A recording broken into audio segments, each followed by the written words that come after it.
Expect some hitches.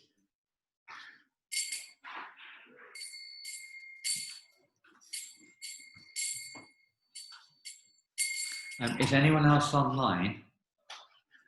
No, everything is shut down. Is it? Oh, thank you. Oof.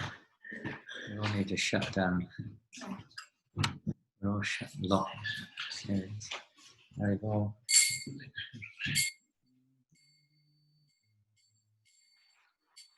Namo Vishnu Padaya Vishnu Prastaya Srimate Bhakti Vedanta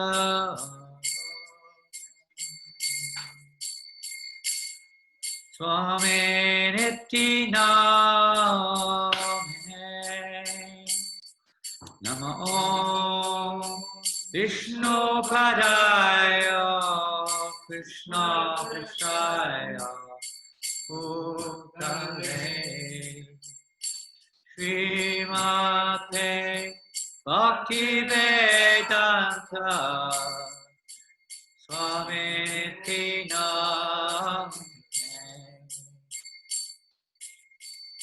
Namaste Saraswate Deve Gauravani Prachadine Devasesha Sunyavadi Vastyachare Shatare Namaste Saraswate Deve Gauravani Pracharine Nirvashesha Sanyavari Astyachari Satarine Jaya Shri Krishna Chaitanya Prabhu Nityananda Shri Advaita Gadadhar Srivasariti Gaura Bhakta Vrinda Shri Krishna Chaitanya Prabhu Nityananda Shri Advaita Gadadhar Srivasariti Gaura Bhakta Vrinda Hare Krishna Krishna Krishna Hare Hare Hare Rama Rama Rama Hare Hare Hare Krishna Krishna Krishna Hare Hare Hare Rama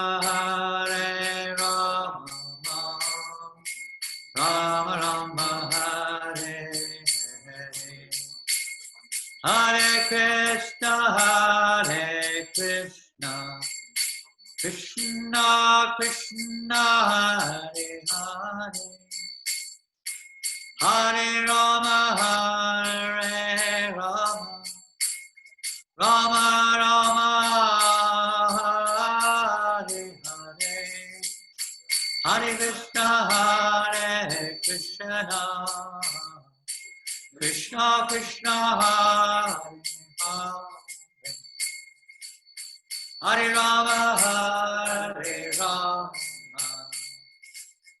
Rama Rama Hare Hare Hare Krishna Krishna Krishna Hare Hare Hare Rama Rama Rama Hare Hare Hare Krishna Krishna Krishna Hare Hare Hare Rama, Hare Hare, Hare Krishna, Krishna Krishna, Hare Hare, Hare Rama, Rama Rama, Hare Hare, Hare Krishna, Krishna Krishna, Hare Hare, Hare Rama,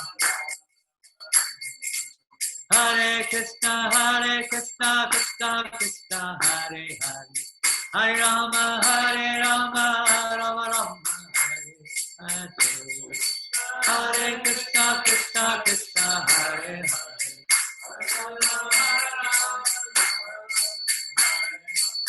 Hare Krishna, Krishna Krishna, Hare Hare. Hare Rama, Rama Rama, Hare Hare. Hare Krishna, Krishna Hare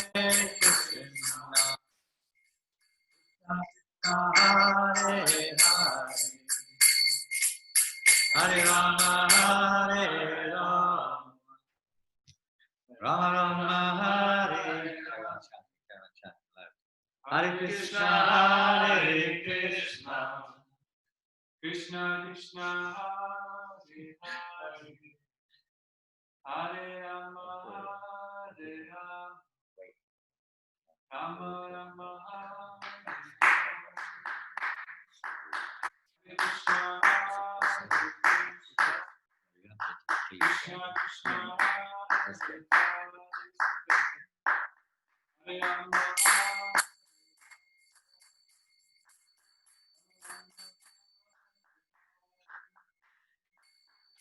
Krishna, Hare Krishna, Krishna Hare Hare, Hare Rama, Rama Rama, Hare Hare. Hare Krishna, Krishna Krishna, Hare Hare. Hare Rama, Rama Rama, Hare Hare. Hare Krishna, Krishna, Hare Hare. Hare Rama, Hare Krishna, Krishna Krishna, Hare Hare. Hare Rama, Rama Rama, Hare Hare. Krishna, Krishna, Hare Hare. Hare Rama, Hare Krishna, Krishna Krishna, Hare Hare. Hare Rama, Rama Rama, Hare Hare. Hare Krishna, Krishna Krishna, Hare Hare. Hare Rama, Rama Rama, Hare Hare. Jaya Radha Madhava Kunja Vihari Rama Madhava Kunja Vihari.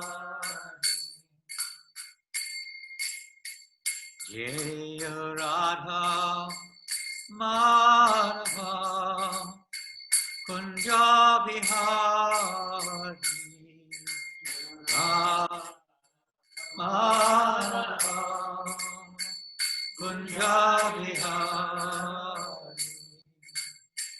Gopi Janava Girivaradhari Gopi Janava Girivaradhari Gopi Janava Girivaradhari Gopi Janava Girivaradhari Yasodhananda Rajajana Rajana Janananda Janananda Janananda Janananda Yasodhanandana Rajajanarandana Nanda Rajajanarandana Yamona Chira Vanachariya Ira Yamuna Chira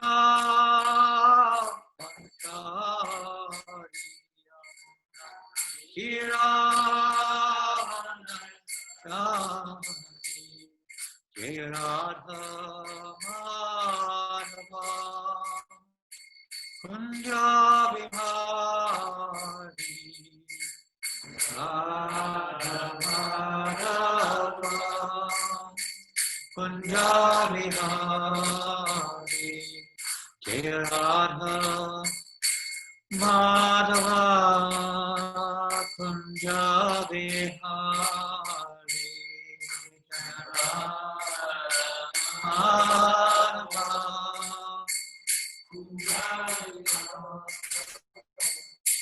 Hare Krishna Hare Krishna Krishna Krishna Hare Hare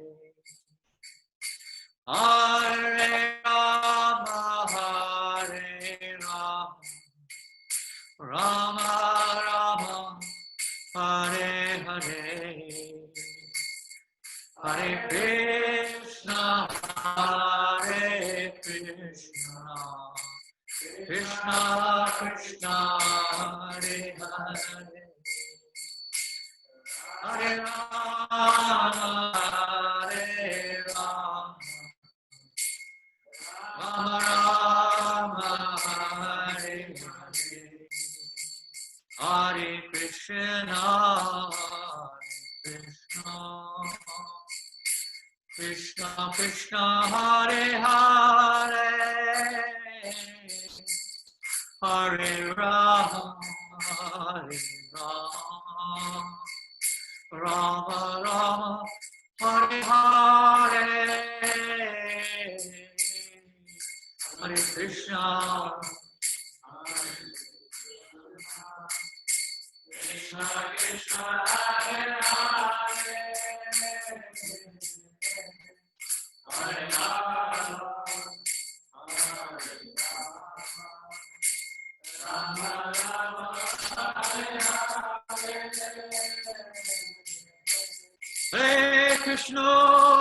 Hare Krishna Krishna Krishna Hare Hare Hare Rama Rama Rama Hare Hare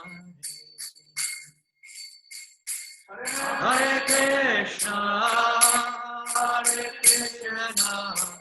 Krishna Krishna Hare Hare Hare Rama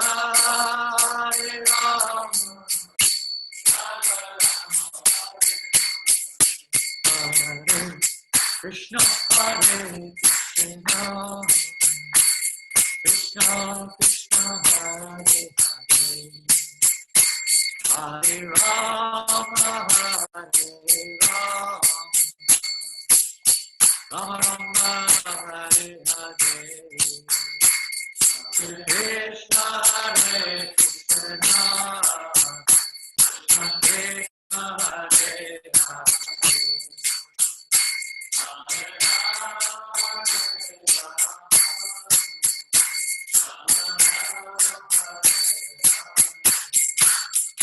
Hare Krishna Hare Krishna Krishna Krishna Hare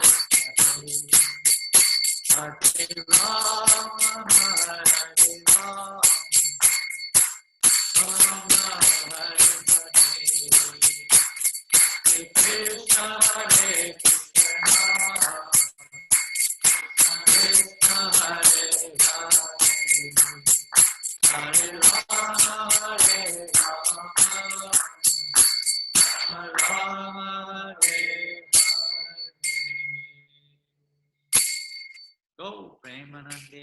Jai Om Vishnupada Paramahamsa Pariraja Vicharya Shtata Satyate Sri Bhaktivedanta Swami Prabhupada Ki Anantapura Vaishnavinda Ki Namacharya Shravidas Thakur Ki James Go Sri Krishna Chaitanya Prabhu Nityananda Shri Advaita Gadadhar Shri Vasudeva Gaur Bhaktivedanta Ki Shri Shri Radha Krishna Gopa Gopinath Shama Kunda Radha Kunda Giri Govardhan Ki Shri Vrindavan Dham Ki Shri Mayapur Dham Ki Jagannath Puri Dham Ki Ganga Maya Ki Jamuna Maya Ki Tulsi Deva Ki Bhakti Deva Ki Samaveta Bhaktivinda Ki Harinam Sankirtanam Ki Gaurihat Madanga Ki Go Premanandi, all glorious to the assembled devotees, all glorious to Sri Guru and Grand, all glorious to Sri Prabhupada. Namo Vishnu Padaya Krishna Prasthaya Bhutale Srimate Bhaktivedanta Swami Iti Namane Namaste Saraswate Devi Gauravani Vicharine Nirvasesha Shunyavadi Pastachade Shatarine. Hare Krishna. Can you hear me, Rasika? Yes, Can you Maharaj. hear? Yes, Maharaj. So this morning we're having a slightly different presentation, we hope. And it's related to the class, the same subject matter, Srimad Bhagavatam 3:25-25. I didn't ask Rasika to put it on the screen, but if he can put that on the screen, that would be nice, and we can at least chant that verse. 3:25-25. Om Namo Bhagavate Vasudevaya. Om Namo Bhagavate Vasudevaya. Om Namo Bhagavate Vasudevaya.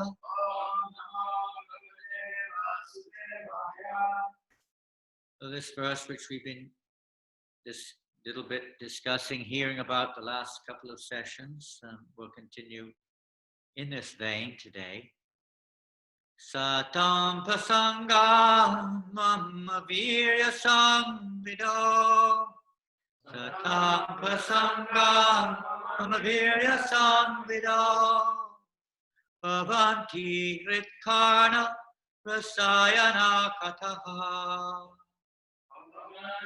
Ritkarna rasayana kataha. Tajoshanarashvapavargavatmani. Shradaratir bhakti anukramishyati.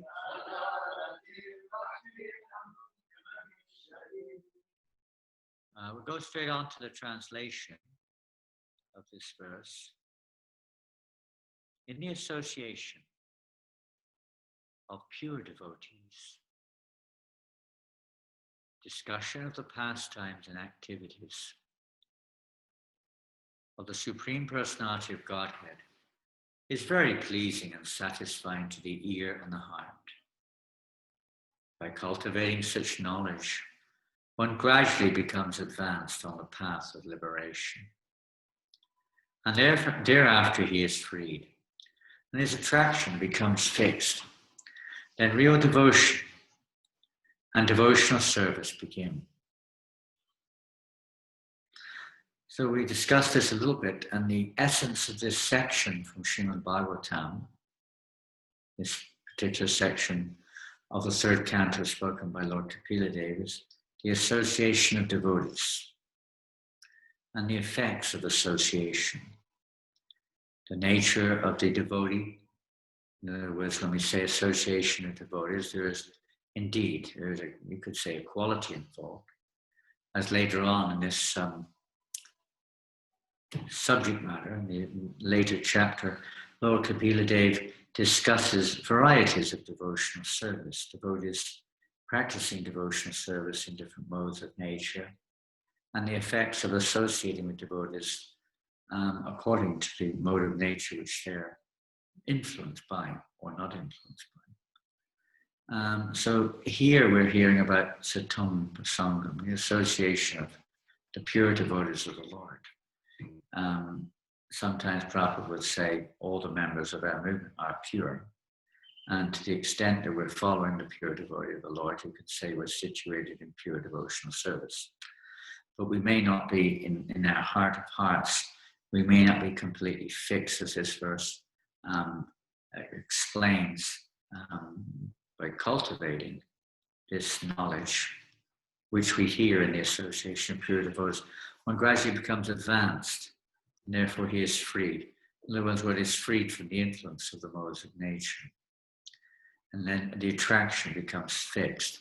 That fixed attraction we heard a few weeks ago is the stage of Shakti, stage just prior to Bhava Bhakti.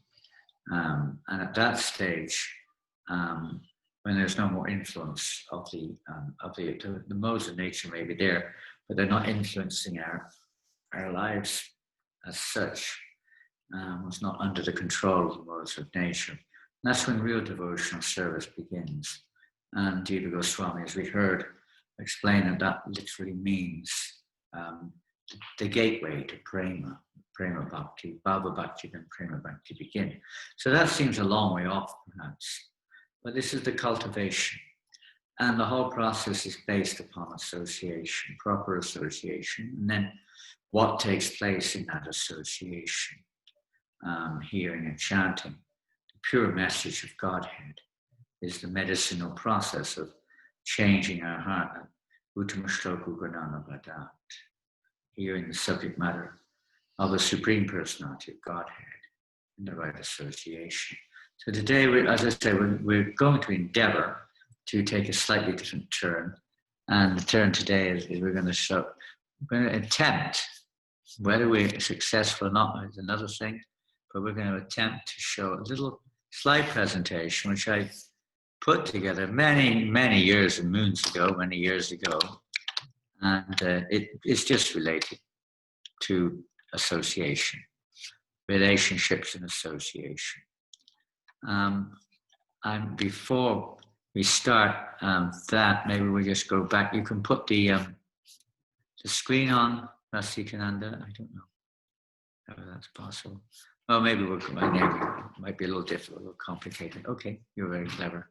And you can take the verse off if you wish, because I'm going to read from a different place now. We're not going to read the purport. We read it 2 or 3 times in a row. But I'm now going to go to the 3rd canto, same canto, and it's also Lord Kapila Dev's instructions are here. This is verse 29. It's chapter 29, 3rd canto, chapter 29, text number 17.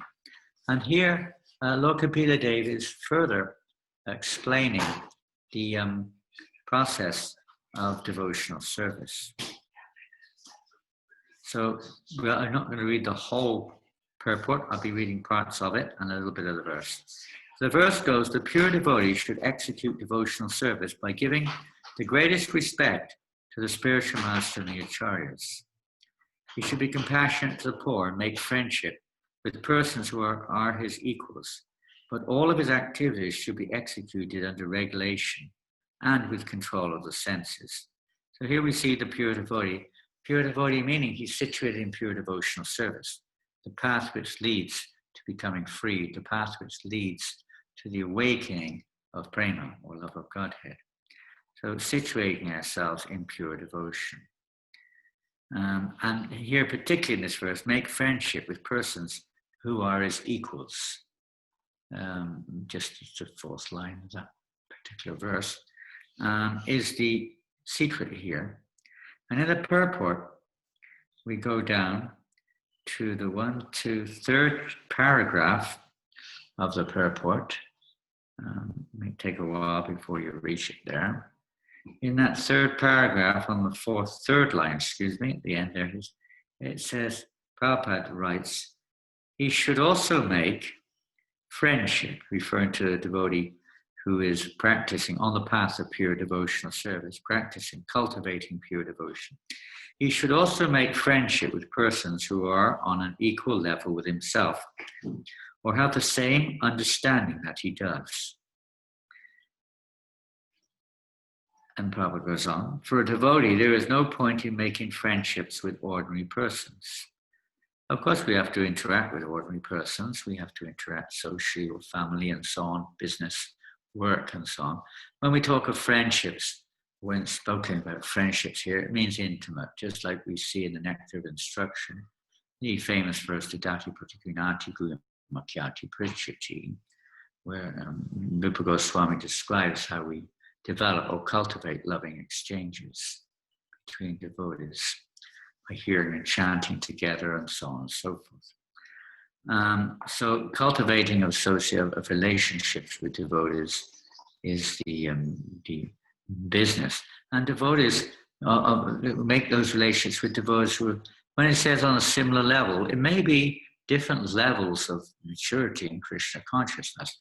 They have a similar nature, so communication and understanding becomes quite easy.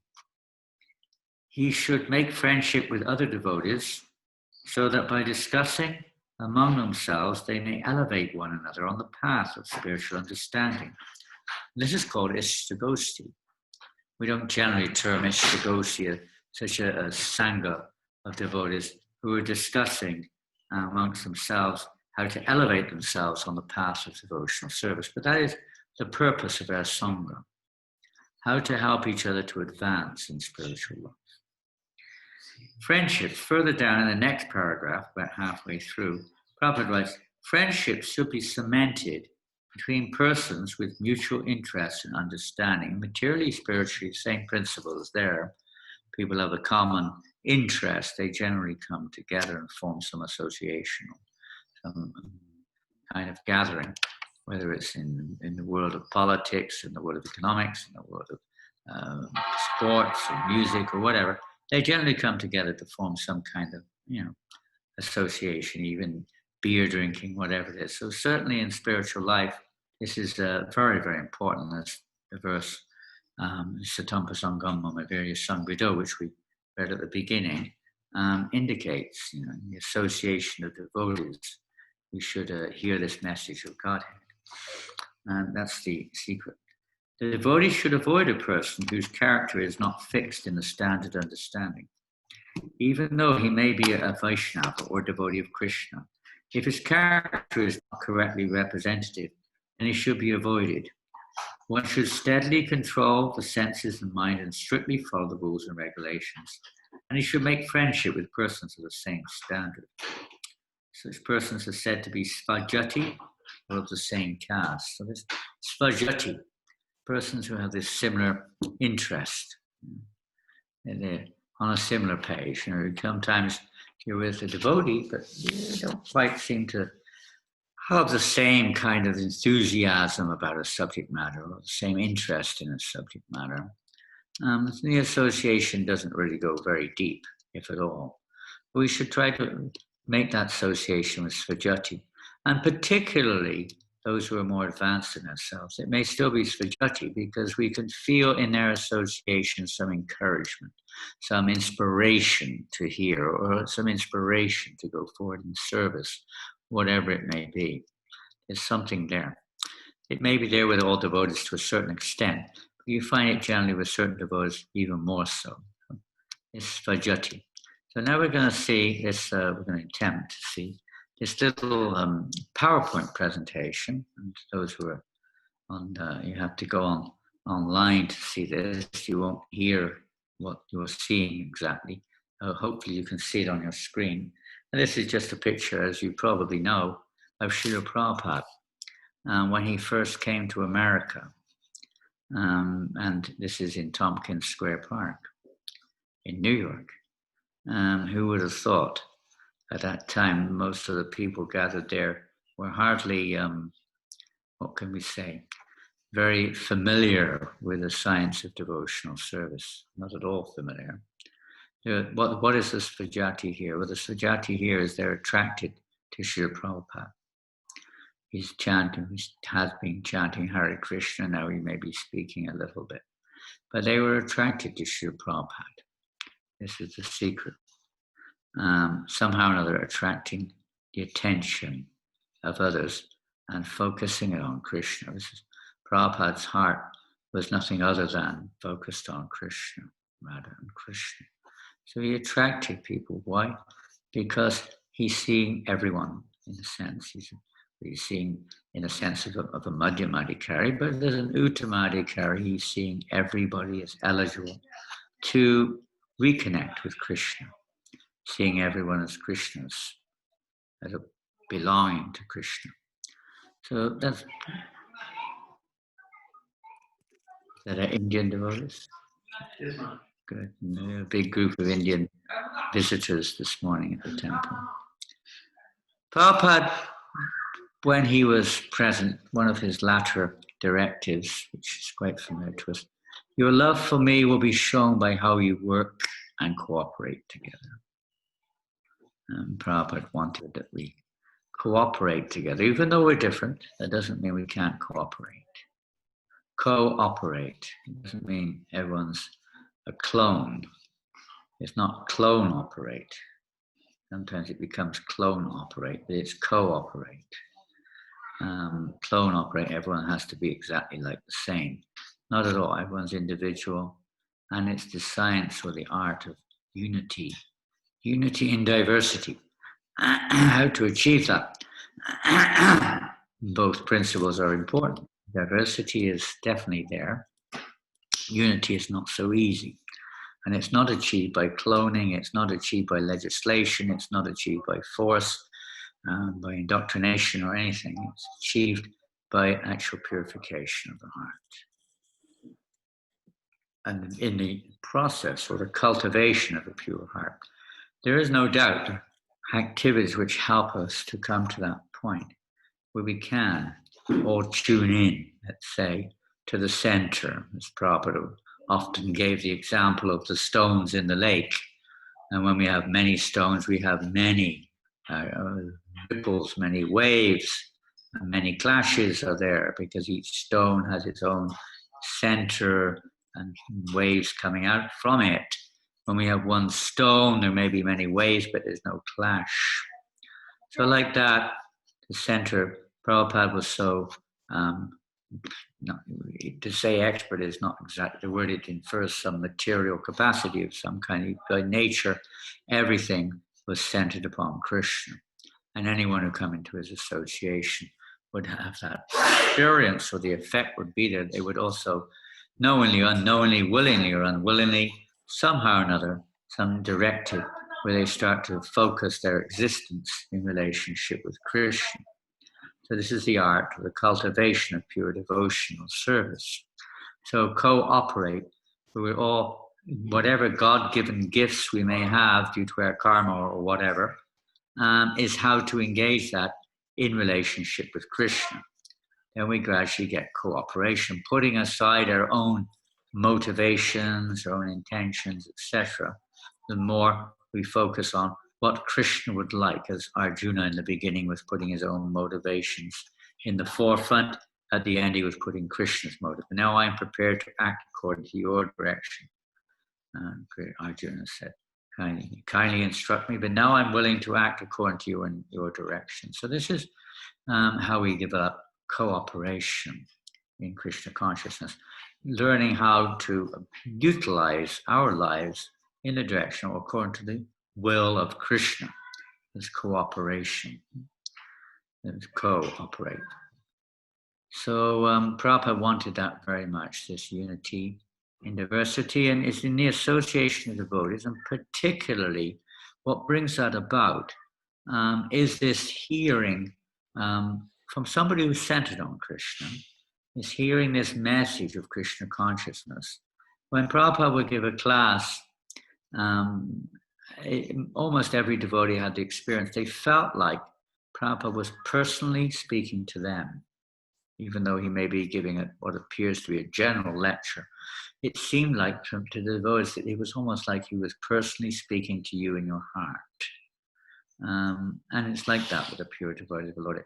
It penetrates everyone's heart and brings everyone together, focused on a common purpose, a common goal, even though we're all very different in our conditioning, in our natures, and so on.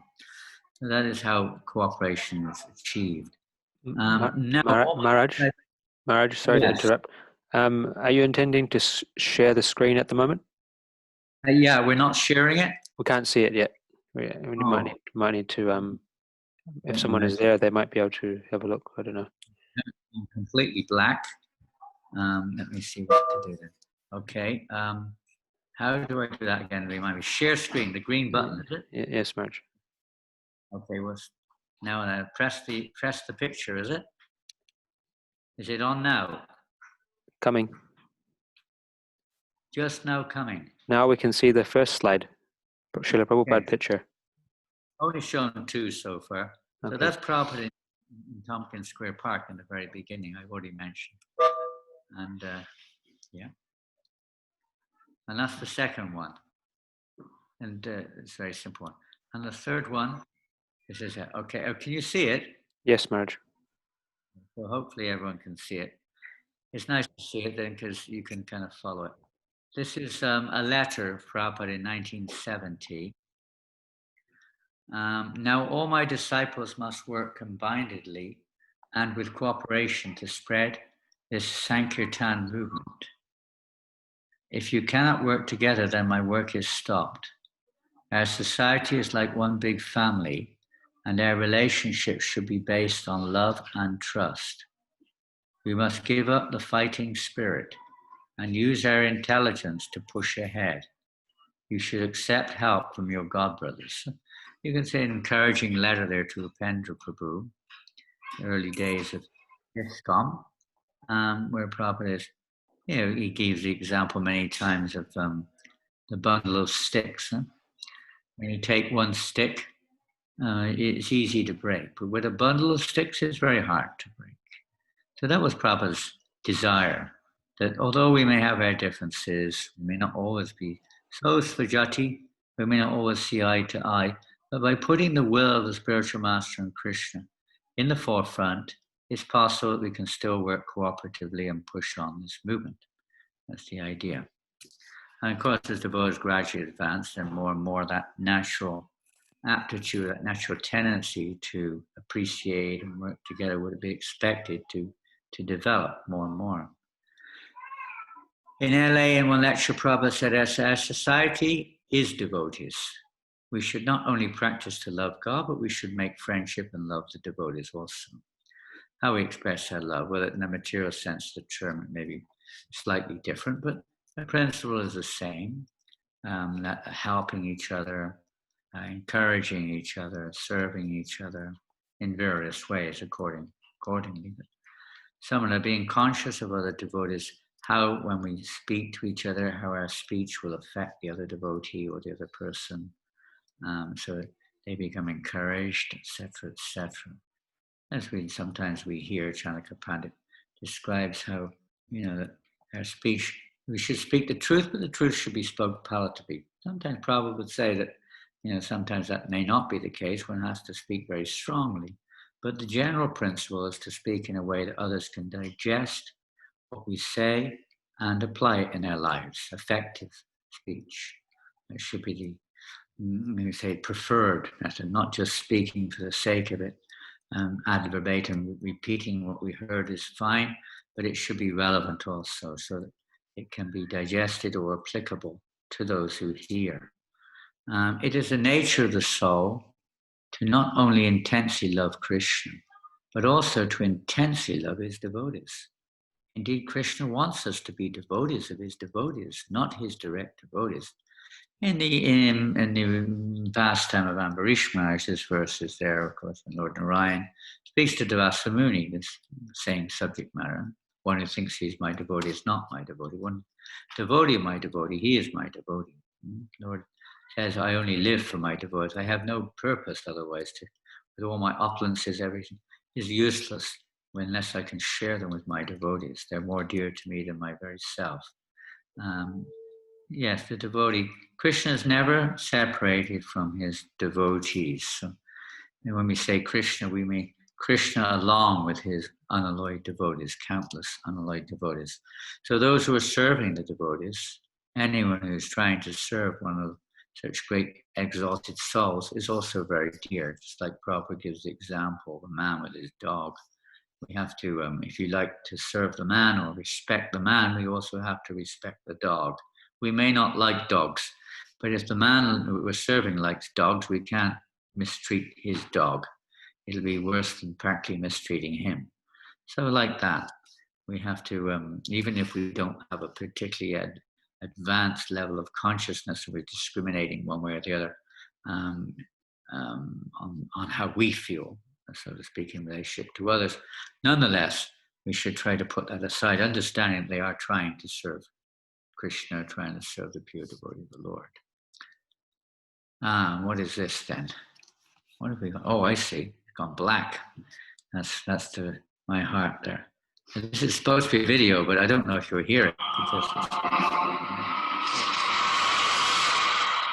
we have loving relations.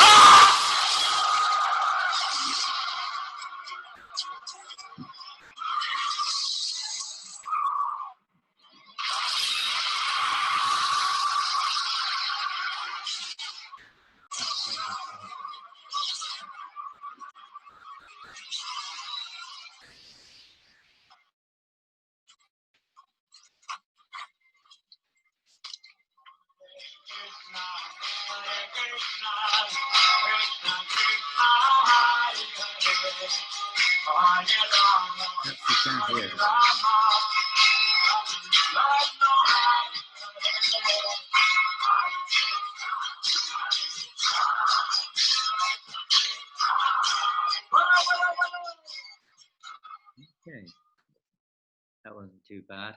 I don't know if you saw it or heard it, but that was from a beer advertisement in Russia originally. And utilization, utility is the principle of some devotee that transferred it to become let's say, a transformation. We may have, sometimes clashes in our relationship, but if we come together for kirtan, even though we have intentionally another reason, the kirtan can, let's say, solve all of the differences, whether it's Krishna Katha in terms of Bhagavad Gita or kirtan, the holy name, etc. Is the medicine to bring that unity. We can talk about it on and on as much as we wish, but unless we actually put into practice the actual process, then we can't expect very much transformation. So Prabhupada says here, all of you come to see me every year.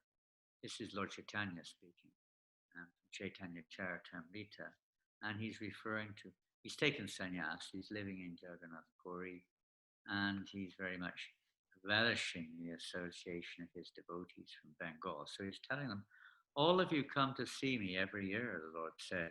To come here and then return must certainly give you great trouble. I would like to forbid you to do this, but I enjoy your company so much that my desire for your association only increases. I ordered Sri Nityananda Prabhu not to leave Bengal, but he has transgressed my order and come to see me. What can I say? This is nice just to hear Lord Chaitanya's dealings with his devotees, that he himself is relishing that association of his devotees. And even Nityananda has disobeyed his order not to come. Such is the irresistible magnetic effect of the association of pure devotees of the Lord. Out of his causeless mercy upon me, Lord Chaitanya continues, Advaita Acharya has also come here. I am indebted to him for his affectionate behavior. This debt is impossible for me to liquidate. All my devotees come here just for me. Leaving aside their homes and families, they travel by very difficult paths to come here in great haste. There is no fatigue or trouble for me, for I stay here at Nilachal, Jagannath Puri, and do not move at all. This is the favor of all of you. So how grateful Lord Chaitanya, to speak of living entities like ourselves, but Lord Chaitanya was so grateful to the devotees for coming to see him every year, even though they had to go through externally hardships. But when we have this, let's say, objective goal, even materially speaking, a person with a strong objective goal, there's no hardship. We hear the story of Bilvamangal Thakur and how he was transformed, of course, but how he was so much infatuated with Chintamani, who was in the role of a prostitute, and how he was infatuated with her association, willing to undergo all kinds of austerities in order to get her association. Or a mother, to protect or to nurture her child, will go through all kinds of austerities for that purpose. They're a very strong common goal, or in an individual case, a strong goal. In Krishna consciousness, when we have that strong common denominator, common goal, then it's so much easier to keep going together, working together, cooperating together, understanding what our goal is, reminding ourselves of our goal in life. So the goal of the devotees was to, of course, go to Jagannath Puri and associate with the Lord, share loving exchanges there. And this was very much appreciated and relished by Lord Chaitanya Mahaprabhu. So similarly, Lord Chaitanya Mahaprabhu, certainly Srila Prabhupada, were very much, during Prabhupada's last days before he departed, so to speak, he called all of his disciples to Vrindavan. He wanted his disciples to come. He wanted to see his disciples. He wanted to be with his disciples. Many came, many didn't for various reasons. But it was Prabhupada's desire. He wanted to be surrounded always with just devotees and showing us the importance of sadhu sangha. And not just surrounded by, but devotees chanting the holy name of Krishna. This is the greatest service we can do to each other, is to help each other to, let's say, to become focused on Krishna, to remember Krishna.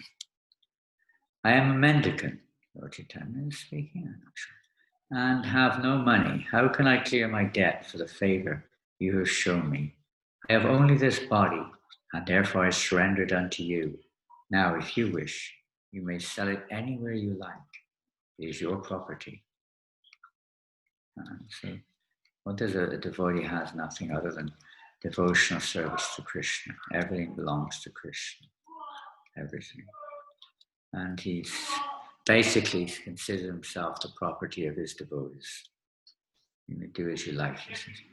When all the devotees heard these sweet words of Lord Chaitanya Mahaprabhu, their hearts melted, and they began to shed incessant tears. Catching hold of his devotees, the Lord embraced them all and began to cry and cry. I am completely under the control of my devotees. This is the Lord Narayan speaking to Devasa Muni. Indeed, I am not at all independent because my devotees are completely devoid of material desires. I sit only within the cores of their hearts. What to speak of my devotee, even those who are devotees of my devotee are very dear to me. There's Lord Chaitanya Mahaprabhu, the beautiful painting of Lord Chaitanya Mahaprabhu, and that's Haridas Thakur. And Lord Chaitanya is personally putting Haridas Thakur into samadhi, putting the sand into the pit where Haridas Thakur has been laid. He's personally performing the entire ceremony for his dear devotee Haridas Thakur. And there he is on his last moments. Haridas Thakur and Lord Chaitanya Mahaprabhu, Haridas Thakur begged the Lord to please allow him to leave the world so he would not see the Lord's final pastimes in this world. He wanted to leave earlier. So Lord Chaitanya fulfilled his desire, came to him at the last moments of his manifested, you could say, pastimes there. And Haridas Thakur is simply focused on the beautiful lotus face of Lord Chaitanya Mahaprabhu and crying, calling his name, Jai Shri Krishna Chaitanya, Shri Krishna Chaitanya. At that moment, he left his body. So Lord Chaitanya reciprocates with devotees who have this eagerness or this desire, you could say, this intensive desire, this one-pointed desire. They just want simply to please Lord Chaitanya or to please the spiritual master. Message our movement is to try to focus on Prabhupada's mood of pleasing his spiritual master and teaching us how we can also achieve that same objective. The root cause of devotional service to Lord Krishna is association with advanced devotees. Even when one's dormant love for Krishna awakens, association with devotees is still most essential. It's not a stepping stone, a ladder to reach a certain stage, a crutch. No, the association of devotees is the nature of Goloka Vrindavan. But what is the essence? There's no envy there. Everyone is simply existing for the pleasure of Krishna. This is the real sangha. The more and more the devotees are together, chanting the holy names, hearing Krishna Katha, serving together, putting aside our, whatever, individual, independent, conditional natures, and just trying to utilize that in the service of Krishna, not for our own pleasure. The more Krishna is pleased. And that's the spiritual world, cultivating that mood of selflessness, that mood of pleasing Krishna. That's the verse we mentioned earlier, the Dati Pratiganati Guyamakyati Chiti. Offering gifts in charity, accepting charitable gifts, revealing one's mind in confidence, inquiring confidentially, accepting prasadam, and offering prasadam are the 6 symptoms of love shared by one devotee and another. Prabhupada writes in the purport to that verse, Srila Prabhupada elaborately describes these exchanges and comments that the International Society for Krishna Consciousness has been established to facilitate these 6 kinds of loving exchanges between devotees. This is one of the purposes the movement has been established. The Goswamis, beautiful painting of the Goswamis, they were always coming together, and together they were relishing. They were always relishing Krishna Katha together, nurturing, chewing. As we chew, something becomes more digestible. Just like a mother, sometimes when the mother feeds the baby, she puts the food in her mouth first, chews it without actually digesting or swallowing anything, but chews it to make it more palatable, more digestible for the baby. Maybe a little bit of her own saliva mixed in there, and then gives it to the child, and it becomes more digestible for the child. So similarly, when we hear the subject matter of Krishna consciousness, which has been churned or chewed by pure devotees, and they give that to us in the form of their words, in the form of their books, etc., etc., and it becomes more digestible. And Prabhupada sometimes gives the example of a parrot. If the parrot pecks on the ripe mango, the mango becomes sweeter. So when this subject matter is presented through the mouth or the lips of pure devotee, it becomes sweeter and sweeter. So it's again the same principle, hearing that message in the association of devotees. We may sometimes be alone what to do, but we're not really alone because we're hearing the message from a pure devotee of the Lord, reading his books, listening to his lectures and so on. But whenever possible, we try to listen and hear, inquire, etc., in the association of devotees. And the more we can, open our hearts, as we were saying last night, and allow that message to enter in, the more transformation, the more change of heart will take place. The more independent perspectives will dissipate, and more dependent on Krishna we will become. In this material world, everyone is envious of everyone else. But by vibrating or discussing the holy name of the Lord, one becomes non-envious and devoid of material hankering. Because of our envy of the Supreme Personality of Godhead, we have become envious of all other living entities.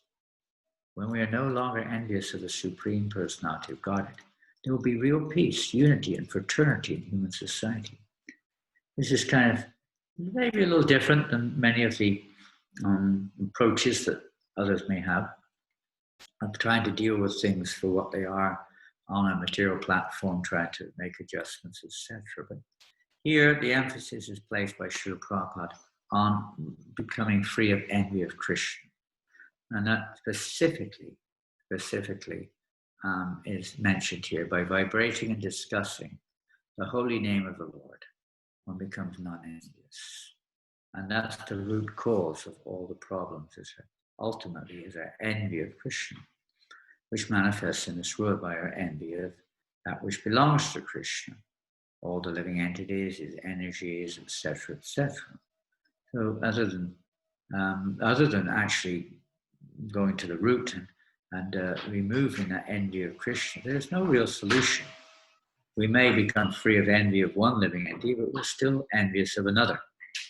There's no question of being completely non-envious in this material world, anybody or anything, unless one has actually removed the actual root cause, which is our original envy of Krishna. And that's the one major effect of hearing properly in the association of devotees, pure message of Godhead. Lord Chaitanya Mahaprabhu illustrated this when he was in Varanasi. I mean, Varanasi, some of you have been. Kashi, Vanaras was and still is more or less the seat of the Mayavad school of Shankarites, a very powerful effect there. And most people there consider the absolute truth as Brahman and nothing more or less. So when Lord Chaitanya went there, most of the residents were Mayavadis, and they were very inimical, you could say, to the devotees in terms of looking down upon them, criticizing them, and so on, because they saw them as sentimental fools who didn't really know anything about Vedanta. So Lord Chaitanya was not particularly phased, but on his return back to Varanasi, with a request of Chandrasekhar, Charitamrita Mishra, and others, he decided to shower his mercy on these Mayavadis. And I have brought the fruits of love of Godhead here. And because the people here are more or less devoid of bhakti sukriti, they're so much absorbed in personalism, they have very little eligibility, but therefore sell these fruits at a very low price. So Lord Chaitanya very mercifully distributed this Sankirtan movement, even in Varanasi. And how he did it? With intense humility. He considered himself lowly in their presence. And they were impressed. And gradually, they became convinced, and after some days, they all became Vaishnavas. And here they are dancing and chanting with Lord Chaitanya Mahaprabhu in Varanasi. Krishna conscious people should be so nice that as soon as they meet together, they talk about Krishna. They try to understand Krishna and they feel pleasure in that way. Be nice. Of course, again, we have to use a little common sense and svajati, understanding the situation of others. And, introduce, Prabhupada was very expert at that. He would introduce Krishna consciousness, even to persons who had seemingly no interest. And many times he would allow them to indulge a little bit, at least a little bit, in what they are interested in discussion. And as soon as possible, Prabhupada would gradually bring in subject matter related to Krishna, that they get something at least, and not just talking about what their conditioned situations may be, but a little bit of something which will help free them from their condition. Prabhupada would do that quite often. But the general thing is somehow or another, when we come together, devotees particularly, to try to focus things on Krishna. It was very much the case in the earlier years of our movement. We were all very innocent, young, whatever. And we had no congregation in those days as we have now, community. Everyone lived in the temple and very communal lifestyle, very simple lifestyle. And if you've been 6 months in the movement, you were considered an old devotee. And devotees were very fresh and very enthusiastic to read the Krishna book, which had just been published, and other books. After devotion, very few books were available. Whatever was available, whatever little had been heard, devotees were very eager to talk about it. And if they couldn't think of anything to talk about, then they would chant. It's not that we just talk for the sake of it. If you couldn't think of anything useful about Krishna consciousness to talk, we would just chant Hare Krishna. It was a very nice, maybe a little immature, but very, very nice mood, and a very nice, very purifying atmosphere. And as much as possible, we should try to create that in our homes, in our daily lives, in mood having, bhajans playing or whatever it may be, or some reading going on, or some lecture going on, as much as possible, bearing in mind the situation of others in that situation which we're in. But as much as possible, chanting, lecture going, even in the temple, it's so nice to have some bhajans going on, and some kind of either directly devotees leading or some take of bhajans playing or lecture of Prabhupada. And the benefit of listening to Prabhupada's lectures, they're all unifying. Many great devotees are there. We may have our favorites or whatever, inspirations, but Srila Prabhupada is the unifier for everyone, at least in ISKCON, and those who are following or cultivating this path. So it's very unifying, very brings us all together with the same basically the same understanding, same process. So listening to Srila Prabhupada, listening to his bhajans, etc., is very, very unifying experience and purifying experience. Purifies the environment where we're often disturbed because of disturbances in the environment. So the sound of a pure devotee's voice or his kirtan lectures, etc., purifies the environment, helps to pacify our disturbed minds, etc. This is another effect of Krishna Katha, the association of devotees. That is Krishna consciousness. They talk about Krishna and they try to understand Krishna and they feel pleasure in that way. That is Krishna consciousness society. We're trying to make a Krishna consciousness society to give this opportunity to people, how one should be engladdened by seeing a devotee and talk with them about Krishna, forgetting their designations. That is Krishna consciousness. So nourishing. If ever you meet Dravida, for instance, Prabhu, he'll come up and he'll poeticize some beautiful prayers or pastimes from Bhagavatam, and he'll just, in ecstatic mood, just recite those glorifications of Krishna or the devotees. It's so enlivening. And Prabhupada wrote to the devotee named Dixit in 1974, there's service to Krishna is the perfection of all relationships. Service to Krishna, because it brings everyone together. It brings everything and everyone together. Feeding the stomach, watering the root of a tree, everyone gets benefited. And that service to Krishna automatically includes Krishna's energies, his parts and parcels, etc. By serving Krishna, everyone is benefited. Our center of activities is Krishna. And if we are actually Krishna conscious, there will always be full cooperation between ourselves for the satisfaction of Krishna.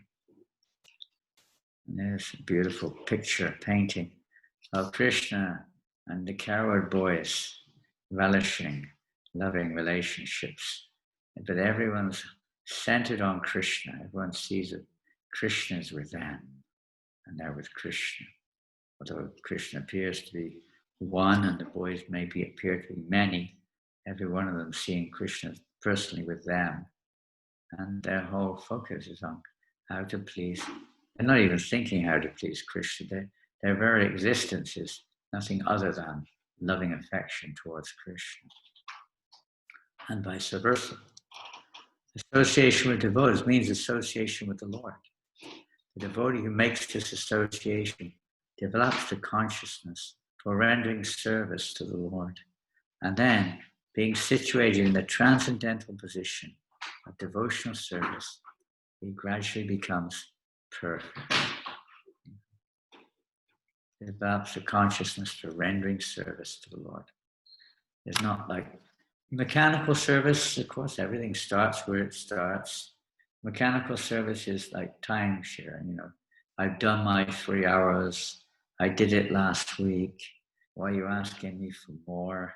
So why don't you do it? Someone else can do it. Well, what am I going to get out of this?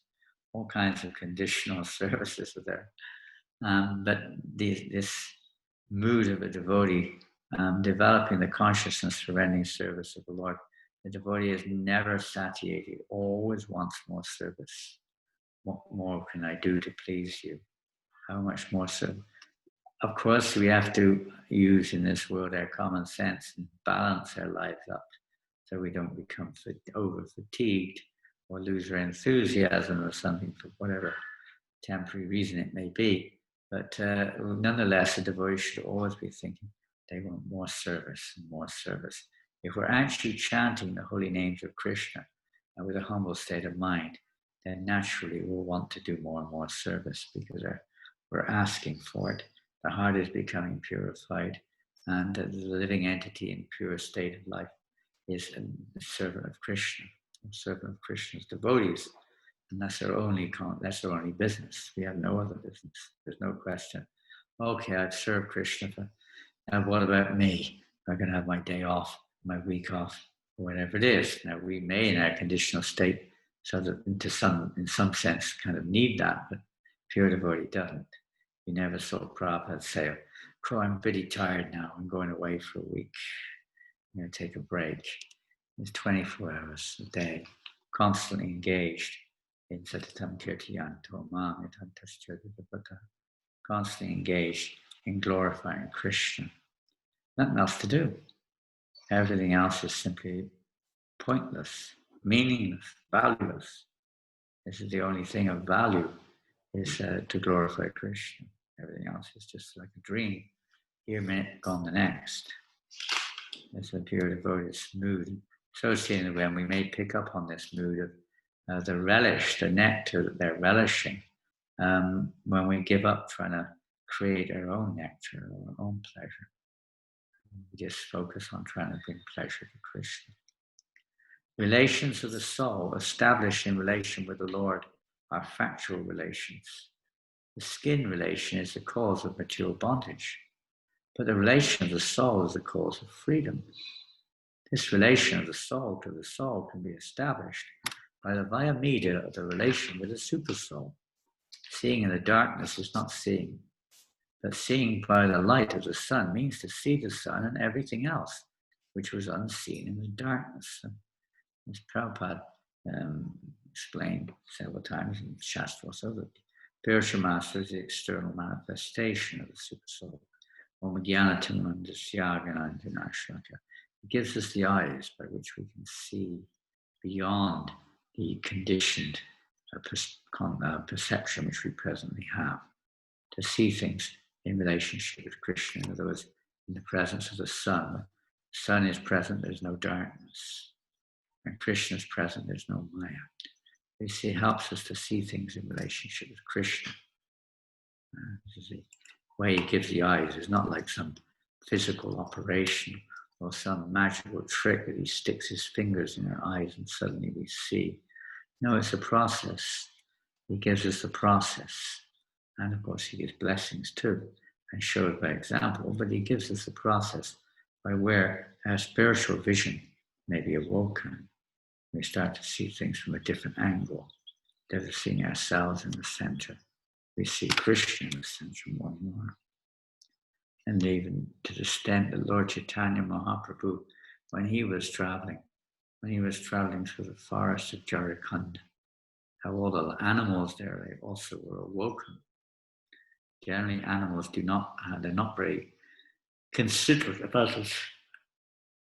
They, generally speaking, just focus on their own needs, maybe a little bit their family, but even that's not so much. Specifically on their own needs, self-survival, satisfaction, self-satisfaction. When Lord Chaitanya Mahaprabhu went for the forest of Jharkhand, he awoken them all to the spiritual platform. And they put aside all bodily designations. Not that they put aside, it just disappeared as they were focused on the holy name of Krishna. And even though normally they were inimical towards each other, tigers, the deer, and so on were normally inimical.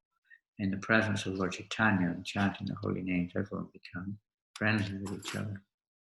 This is the mercy of Lord Chaitanya. The same mercy is afforded to all of us.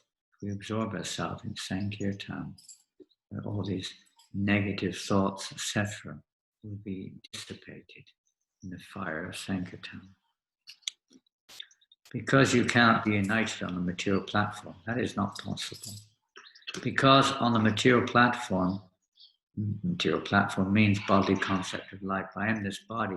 I'm Indian, I'm American, I'm Christian, I am Hindu, I'm Brahmin, I'm Shudra. Oh, so many I ams, all designations. So on the platform of designation, there is no possibility of unity. That is not possible. Unity is possible only on the spiritual platform. As you see, Prabhupada said, you have United Nations every year, more flags are coming in. More and more, individual identities are there. And our country, our nation, our this, our that, my this, my that. The devotees as Christians, everything is Christians. This is unity, whether we call it what we may, but everything belongs to Krishna. It's where unity lies. We understand that. In an interview, we place a good deal of emphasis on religion in the ways it gets one man to deal with another man. Prabhupada, no, our point is not that. We're not concerned with how one man deals with another man. That is not important, because we know that as soon as one understands how to deal with God, he'll automatically deal with other men very nicely. Sounds almost a little contradictory from some perspectives, you could say. But really speaking, when we say dealing with others, what is that dealing with others? Is based on our own individual conditioning, our own individual nature, and so on and so forth. And that we deal, it's not really dealing with the person, but rather the conditional situation that we're in. So real dealing with us is helping each other to become free to that conditional perspective and coming to our spiritual perspective. That's the real relationships which are perpetual, everlasting, and truly beneficial. But that can only be seen in relationship with Krishna. So in the service of Krishna, when we try to render service to the Lord through the pure media of the pure devotee, it certainly does include, as we've already heard, service to other devotees. And this is described how we relate, also in the nectar of instruction, how we relate to other living entities. Those who are more mature than ourselves, we serve them. Those who are on a similar level, we associate in friendship of various kinds. And those who are not so mature, we try to preach to them or give them Krishna consciousness by engaging in devotional service. So that's definitely going on, but that is also part and parcel of the process of putting Krishna in the center, because everyone is part and parcel of Krishna. There's Lord Chaitanya Mahaprabhu working with all hundreds and hundreds of devotees, personally cleansing with his own hands, with his own cloth, personally cleansing the Gundicha temple in India. That's a very famous festival before Rath Yatra just took place. The business of Krishna conscious persons is to enjoy by mutual association on the basis of understanding Krishna from Bhagavad Gita and Srimad Bhagavatam. So that association, again, same principle, putting Krishna in the center. So when you become three together, you should utilize your time by discussions on Krishna and chanting Hare Krishna.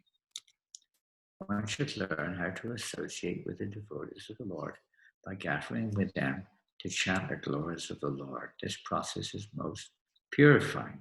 And that's Srila Prabhupada in the Radha Damodar temple in Vrindavan in November 1972, early days. And just envision the 6 Goswamis gathering there and holding discourses on Krishna Katha. Well, Prabhupada did the same thing in the courtyard there, in front of Rupa Goswami's Samadhi. So that's the verse we read today. We'll read it again. Speaking Bhagavad Gita to many, many sages. In the association, that's the verse, that's the translation, we've already read it. The process of advancing Krishna consciousness and devotional service is described here. The first point is that one must seek the association of persons who are Krishna conscious and who engage in devotional service. Without such association, one cannot make advancement. Simply by theoretical knowledge or study, one cannot make any appreciable advancement. One must give up the association of materialistic persons and seek the association of devotees. Because without the association of devotees, one cannot understand the activities of the Lord. Narada Muni, Srila Vyasadeva. Beautiful painting. Even Vyasadeva needed Narada Muni's guidance in order to produce or compile the Srimad Bhagavatam. Whenever pure topics of the transcendental world are discussed, the members of the audience forget all kinds of material hankerings, at least for the time being. Not only that, but they are no longer envious of one another, nor do they suffer from anxiety or fear. Quite a famous statement of Srila Prabhupada, of Bhagavatam, rather, it's a verse from Bhagavatam, and very nice how this subject matter ultimately cleanses our heart of envy, the root cause of our being in this world and all the problems within this world. There is a great need to propagate Krishna conscious movement in the world, so that even though people sometimes become angry and malicious towards one another because of their being Krishna conscious, such rivalry, competition, and envy can be adjusted without difficulty. The key to Vaishnava relationships and the cornerstone of Lord Chaitanya's teachings is to become as humble as a blade of grass, as tolerant as a tree, devoid of all sense of false prestige, ready to offer all respects unto others. Respect means to consider, here is a person who has come to Krishna. He is therefore glorious, indeed worshipable by me. Respect is thus based upon appreciation. When a devotee develops this appreciation, he takes pleasure in glorifying the qualities of others, and ultimately the tendency towards fault-finding and envy decreases. There's Lord Chaitanya Mahaprabhu with Raghunath Das, who's living on paltry, rejected rice. Lord Chaitanya Mahaprabhu begging him, please give me some of this Mahaprasad. There's loving exchanges going on. Raghunath Bhatta, one of the 6 Goswamis, is an example of a perfectly non-envious devotee.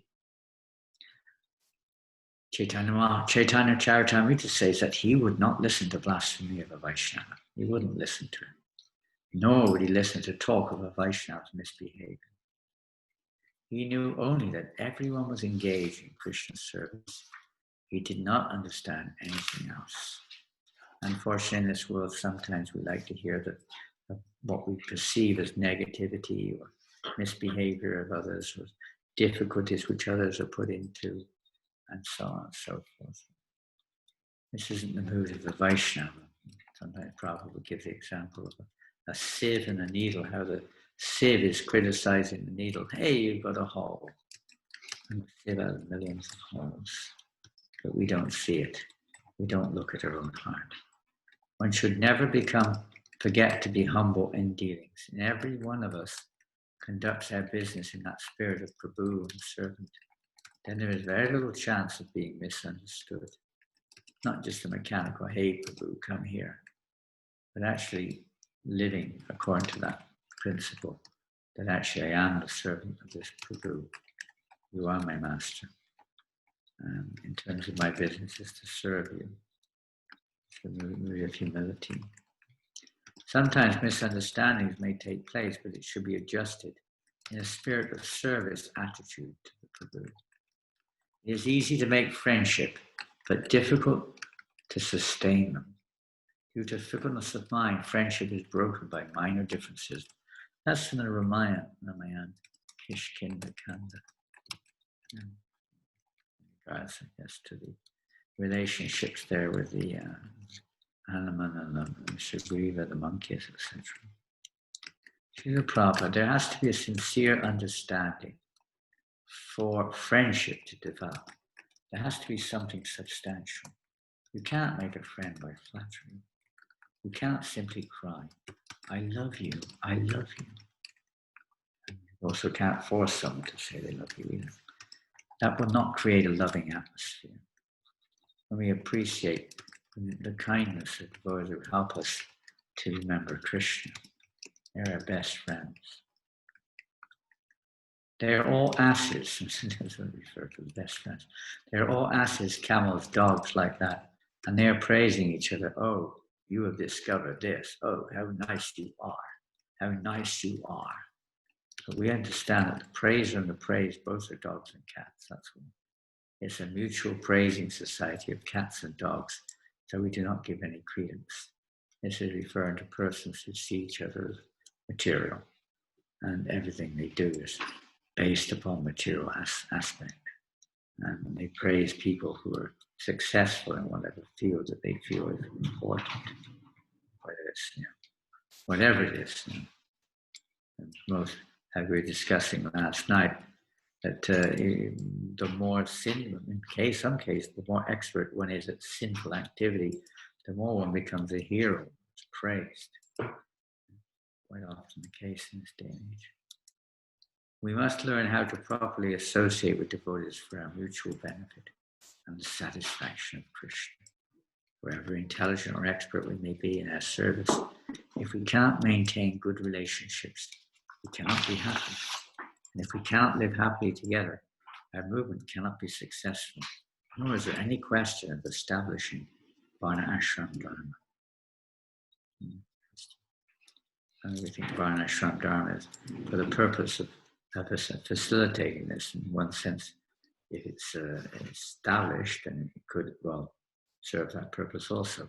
But in order to establish it, one ultimate is also described in the Bhagavatam, I think, by Bhishma, I think, somewhere in the Bhagavatam describes the qualifications of human beings amongst whom the Varnashram system may be established. The Sanktam movement, chanting and hearing about Krishna is meant that our hearts become purified, good qualities start to manifest. And then when we come to that mode of goodness, purified consciousness, then it may be more and more feasible to see how to establish Varnashram for the welfare of others. I wish that each and every branch should keep their independent identity and cooperate, keeping the Acharya in the center. On this principle, we can open any number of branches all over the world. The Ramakrishna Mission works on this principle, and thus, as an organization, they have done wonderfully. That's from Prabhupada. We credit them for their organization, not for their teaching or their purposes, but their organization was good. And Prabhupada did base a fair bit of the administration on the principle of the Ramakrishna Mission. Srila Prabhupada bringing us all together at Rath Yatra, with the Acharya in the center. We can all work together. Look within, amend yourself, rather than pry into the frailties of others. When faults in others misguide and delude you, have patience, introspect, find faults in yourself. Know that others cannot harm you unless you harm yourself.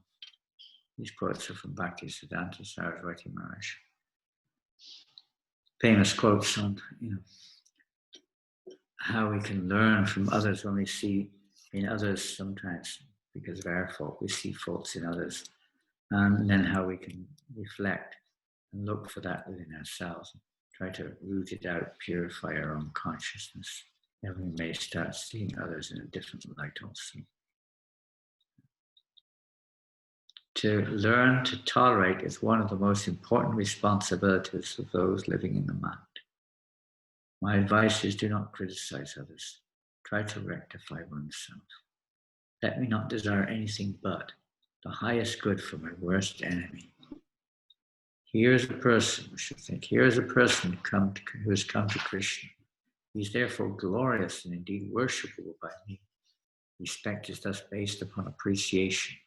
When a devotee develops this appreciation, he takes pleasure in glorifying the qualities of others.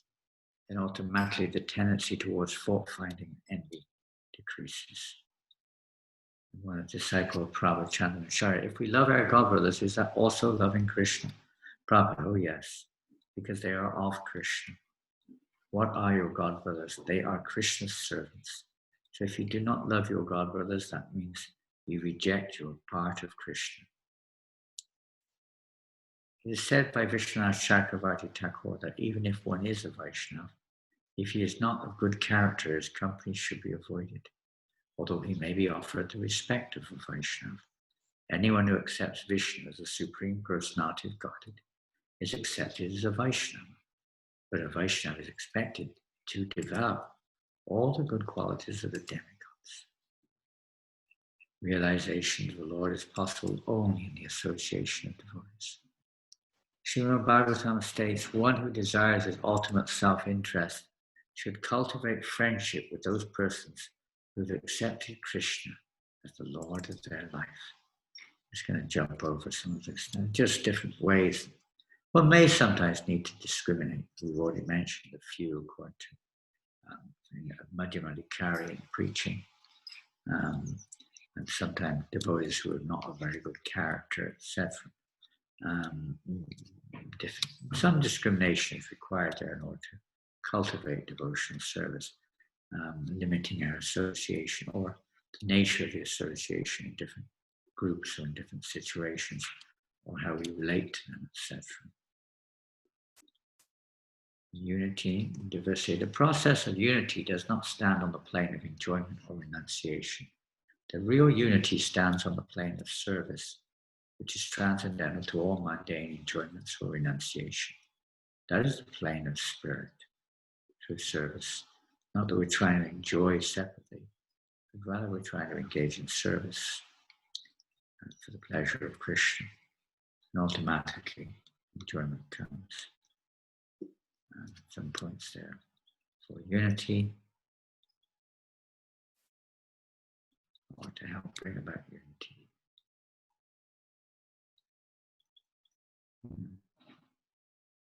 We should be very happy, as we mentioned before, to see that others are progressing around us, because if they are progressing, then we're getting an association. That is the means by which we may also be able to progress, by association with those who are more progressed, who are progressing in spiritual life. That will give us the enthusiasm to progress if we're sincere. Sankirtan movement, started by the Society of Krishna Consciousness, is meant for creating Vaikuntha, a transcendental world that is without anxiety, even in this material world. So to create Vaikuntha, that's Prabhupada, wanted us to create this Vaikuntha atmosphere, where there is no one is thinking of their own selfish interest. Everyone is thinking of Krishna. There's no envy, and consequently, there's no anxiety. Anxiety is due to the fact that we're seeing ourselves in the center. All problems are due to that. Forgetting Krishna and seeing ourselves in the center. So the purpose of this movement is to create the atmosphere of Vaikuntha where there's no envy, where everyone is free of selfish motivation and everyone's thinking how to please Krishna. So that's it. Maybe some questions there would like to be forwarded online. We can go back to the screen. I guess I stopped sharing. There we go. So if anyone would like to ask any questions, you're most welcome. I'd like to put them on the chat or whichever way you like.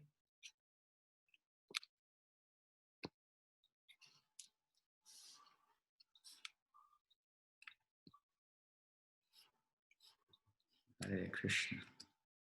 Next week is Balaram's appearance day, and normally a very big festival here at New Mayapur, because here, of course, Lord Balaram was installed by Srila Prabhupada, and every year we have, try to have a festival here. And this year we're having a festival too, mostly local people coming, but some devotees from other parts of Europe are also coming.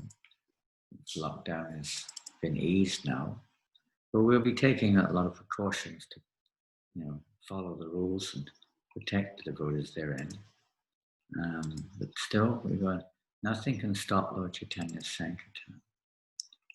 It may look like it, but actually nothing can stop the Sankirtan movement of Lord Chaitanya. It will go on. One means or another, it will go on. I don't know if anyone else has got a question. Of course, we have Janmashtami the week after, and Prabhupada's appearance day coming up in the next couple of weeks. It's a very important time for the members of, specifically the ISKCON, all Vaishnavas. Prabhupada's appearance day is coming the day after Janmashtami, so we shouldn't forget that. It's a very significant and very important day. The mercy of the spiritual master, we cannot get the mercy of Krishna. We have to serve Srila Prabhupada.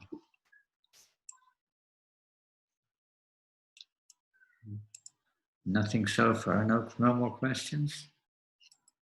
Don't be afraid to ask, because we were mainly just reading Prabhupada's quotes from here and there today.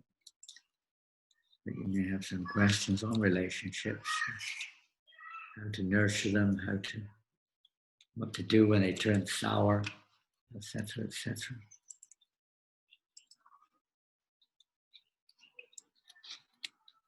Here we go. Should we stop Sankirtan because of lockdown? Well, hey, Tommy asks us, should we push on regardless of external circumstances? Yeah. So did your desire to perform Sankirtan, even though we may not have fully realized the import of Sankirtan, is very wonderful and will be your saving grace. Whether we're locked up in a prison, as we mentioned yesterday or the day before, when Prabhupada was asked that question by one Sankirtan devotee. Sankirtan is more than just going on the street or going door to door or whatever. It includes all the activities of pure devotion. But aside from that, if one's actually going out or wants to go out to distribute books or chant Hare Krishna, prasadam, whatever, and for the reasons beyond their control, the world in the situation it's in. For one devotee asked Prabhupada that they weren't able to go out on Sankirtan, but they want to go out. Do they still get the benefit? The Prabhupada said, yes, you still get the same benefit, because Sankirtan is actually a state of consciousness. It's not an activity. The activity is there. The activity is there to help us to develop this, cultivate this pure state of consciousness, which means our very life is for the glorification of Krishna. San means complete kirtan, glorification, complete glorification, not conditional either. So in our present state, yes, conditions are there, and we certainly do get inspired by certain environmental situations and interactions with people. But always we should be on Sankirtan 24 hours. It doesn't mean we're out the door. Even when we're in our bed, when we're in the bathroom, when we're in the kitchen, wherever we are, we should try to be in the mood of Sankirtan, this mood of glorifying Krishna. As far as going out, I don't know. That depends on where we are in the world, where one has to see according to the local situation. If one's working with a temple, then one should cooperate with the temple, whatever their policy is. Otherwise, how without the blessings of the Vaishnavas, how will we get Krishna's blessings? Everything is based upon the mercy of the devotees. We'd dry up otherwise. Would be like a lotus flower with no water. Devotees, the Sangha is like the water, it sustains the lotus flower, that shelter, the protection, the strength we need to carry on. We're working together cooperatively. So if we do have some intention different than the local situation, and we discuss it. But the best thing is to cooperate. Because Sankirtan is there are many ways to perform Sankirtan. Some devotees have been doing more books, for instance, during this period than normal.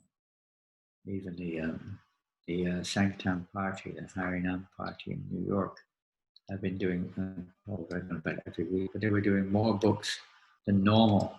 They found ways to distribute books even though they were not going out in Sankirtan, so to speak.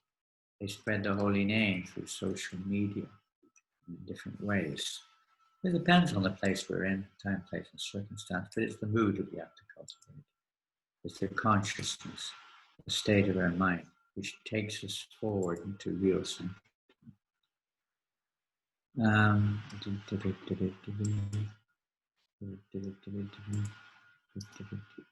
How should we get association of devotees when staying away from the temple, which is probably most of your situations are like that at the moment.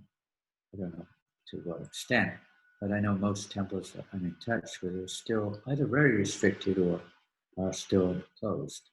So, and many devotees are keeping, isolated or whatever it is in different parts of the world. How do we keep that association? Well, this is one way, I guess, is social media. Probably the most prominent way right now is through social media, probably. There are other ways. For instance, we did used to write letters, although maybe that's not something we know how to do anymore. We used to write letters, not just on the internet, but physical, sending things, these 6 loving exchanges. To whatever degree we can, we should try to continue to generate these 6 loving exchanges, giving gifts, receiving gifts, inquiring from each other, and revealing one's mind to others, like that, receiving prashadam, giving prashadam. To some extent, we can continue to do these. Just like last night, I was just going up the stairs, and one of our young lady devotees here, I was asking what she was doing, where she'd been. She'd just been to the local village, and she'd been delivering pizzas to many devotees in the local village. And some of them are not even favorable, in a sense, to our management policy, or whatever you want to call it. But that doesn't matter. We just want to give the loving exchange, give prasadam of the Lord to others, send a gift. Something this way, loving exchanges can be developed, even if the physical contact is not as much as we would like. We can still perform the activities which develop the genuine relationship. Physical contact is good, it can be very good, most good. But at the same time, it doesn't depend upon that. It depends upon the nature of the association. So these let's say, activities which nurture the real relationship between devotees can go on, lockdown or no lockdown. And even if they can't go on that level, they go on in the heart. We think of the devotees. We pray for the devotees. We pray for their association, for their mercy. Being conscious of other devotees in relationship with Krishna, of course, not for mundane reasons. And then we have also Prabhupada's books. Prabhupada said, you read my books and you become the association. We associate with the best of devotees and many other devotees there in the Bhagavatam. So reading Prabhupada's books. You can do all sorts of things. You can have japa online. You can do things like having japa sessions together online. Whatever, different places, different things may be possible. In some places you can gather outside, you can't gather inside. You can gather outside and have a program outside somewhere. Maybe you have to keep social distances, so what? You just stay a couple of meters away and whatever, read, chant, whatever you can do. If you have to pass things to each other, you can have a long stick, something hanging on the end. Whatever, I don't know. It's different in different places. We have to see what we can do. If the desire is there, certainly, wherever there's a will, there's a way. So you'll be able to do it. And as we've been mentioning the last 2 nights quite a lot, that absence, association, absence, they say, makes the heart grow fonder. Sometimes when we're not able to associate, it increases our genuine appreciation, our genuine desire for that association of devotees. We realize how valuable it was. We get familiar when we have it. We start finding faults, and we start criticizing each other, taking each other very lightly. Now, when we don't get that association, then many times we start to become very much more grateful and appreciative of that association.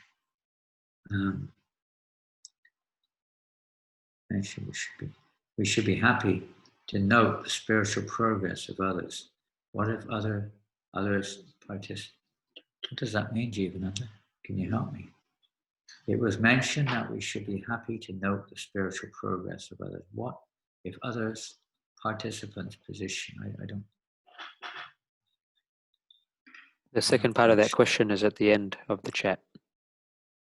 Oh, okay, that's okay.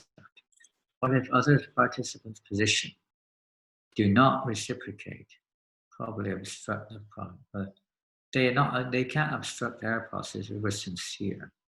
In devotion, it's the same thing. The verse of Lord Chaitanya, which we just heard, which is like the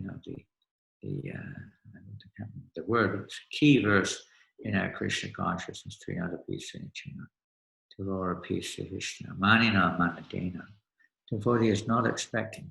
If we're appreciating someone else with the expectation of getting recognized for appreciating, we're not really appreciating them at all. We're only appreciating ourselves. So therefore Krishna will most likely make us feel like they don't appreciate the fact that we're appreciating them. And then we're probably going to get a little bit upset and stop appreciating them, quite likely, because we haven't understood what it means, what the meaning of Lord Shiva Sankirtan is. We're still seeing ourselves as the enjoyer, as the center. I want to be recognized, I want to be praised, etc.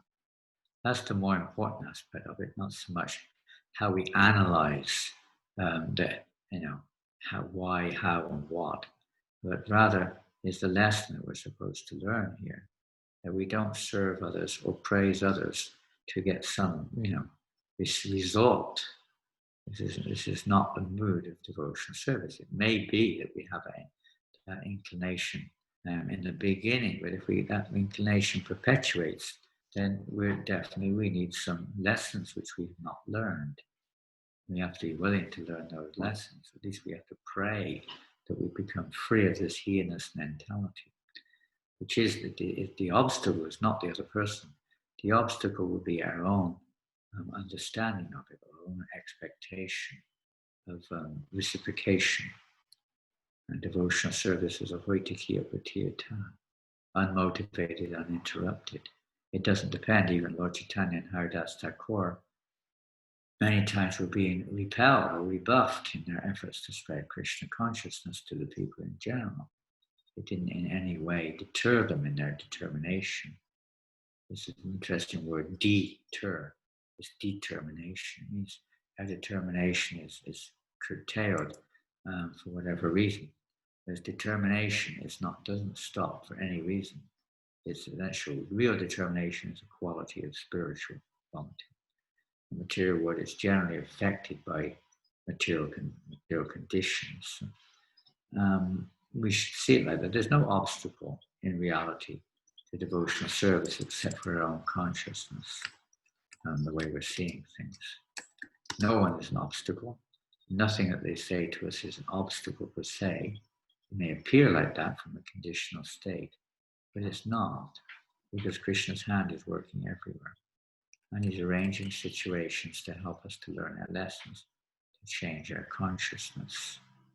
So we no longer see ourselves in the center, as the enjoyer, as the controller, as the recipient of others' praise, etc., or recognition, whatever it may be.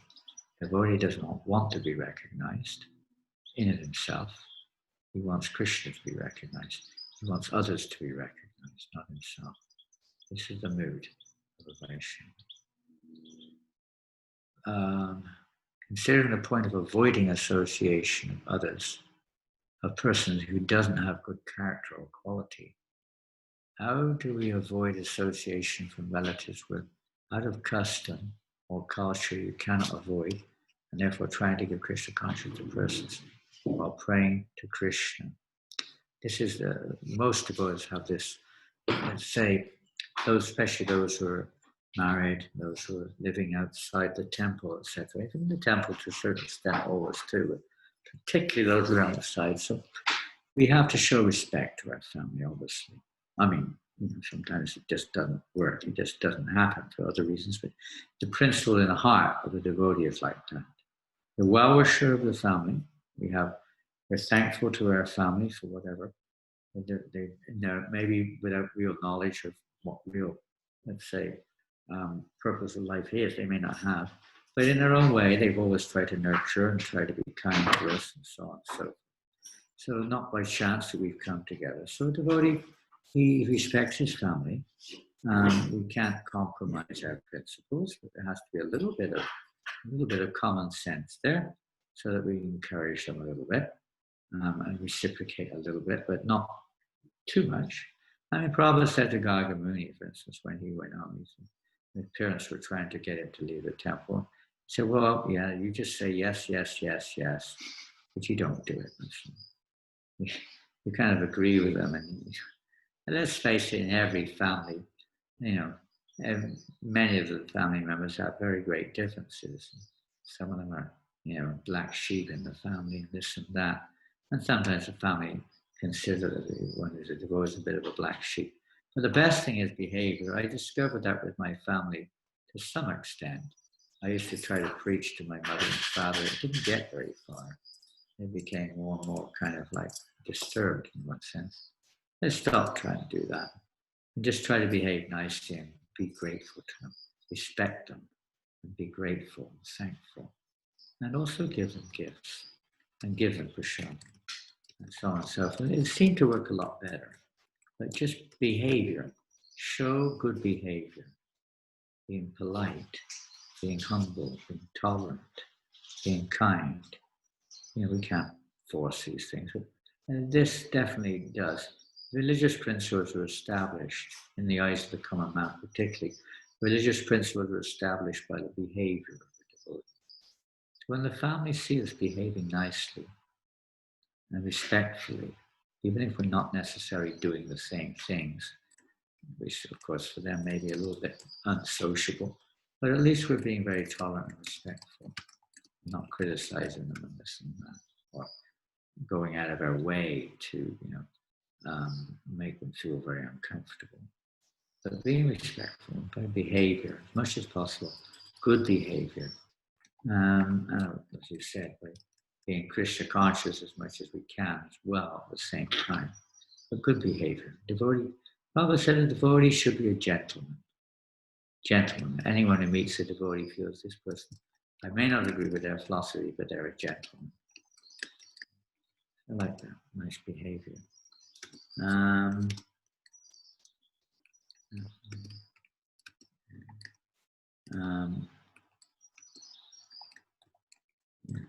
Everything is so complex, e.g. health, groupism, lack of local leadership, access to guidance from senior devotees, how we can deal with these challenges, how we can make our devotional simple and joyful without much association, especially for working householders like myself. Well, related to other questions, no doubt. Yeah, there are so many things, 1,000,001 persons to pray to, 1,000,000,001 devotees to please, different philosophers coming at every angle in our lives, different circumstances constantly cropping up, arguments over management, over how to deal with situations. Some say you're good, some say you're bad, some say you have to do this, some say you have to do that, being pulled from every different angle. It's an interesting world, I must say. It is very complicated age in Kali Yuga. So Lord Chaitanya has particularly emphasized the saving grace in this age of Kali, which is Sankirtan, the chanting of the holy names of the Lord. And again, it's back to that same thing, Svajati, chanting with those who have a similar nature. Try to make the Sangha at least that much. Of a few devotees, even a few, or they may even just 2 or 3 devotees, or a family, where you can just come together, put aside all these complexities. They'll dissipate in due course of time, or they go on, whatever it is. They're all externals. Put them aside and try to make the internal. Try to take shelter of the internal. Few devotees, more, whatever, maybe more or less, coming together and chanting, simply hearing. Simply hear the holy name, hear Prabhupada's books together. This will help to, let's say, clear up our intelligence so we won't become so bewildered by the never-ending, what seem like contradictions which we're faced with in this world, complexities of life, confusion with family life, work, devotee interactions, and so on. Just try to come, at least as much as we can, It's like in any walk of life, it's maybe a very stressful situation. People have to, many people go to the pub, and many men anyway go to the pub at night and get drunk just to kind of forget about it. Some people take some drug to calm them down. Some people go away somewhere. Different people do go to the gym, whatever it is, to kind of chill out, let off the steam. Whatever, something people do. So our therapy, if you want to call it that, saving grace is not just a therapy, it should be our constant. But in this particular case, where we are, as Bhaktivinoda Thakur said, as much as we can, grihastas who have, especially nowadays, very complex lives, as much as time as possible chant Hare Krishna. But it's good if you can do that with a few devotees and not just do it mechanically and just get it out of the way and say, I've finished 16 rounds. But sit with devotees, or sit, even if you're alone, you can do it on social media or online, and try to chant nicely the holy name without all these complexities. We've got to give ourselves that space, that sacred space, where we can just be with Radha and Krishna and chanting his names and their names. Otherwise it will never end. Even our japa is like chaos all over the place. So that space where we sit and just associate with Radha and Krishna by chanting. We may need some help of some kind, specific help, to help us to do that. If we're surrounded with devotees, sometimes you're sitting in the temple and most of the devotees are on their mobile, text messaging, some are asleep, some are chanting some different mantras. I think they're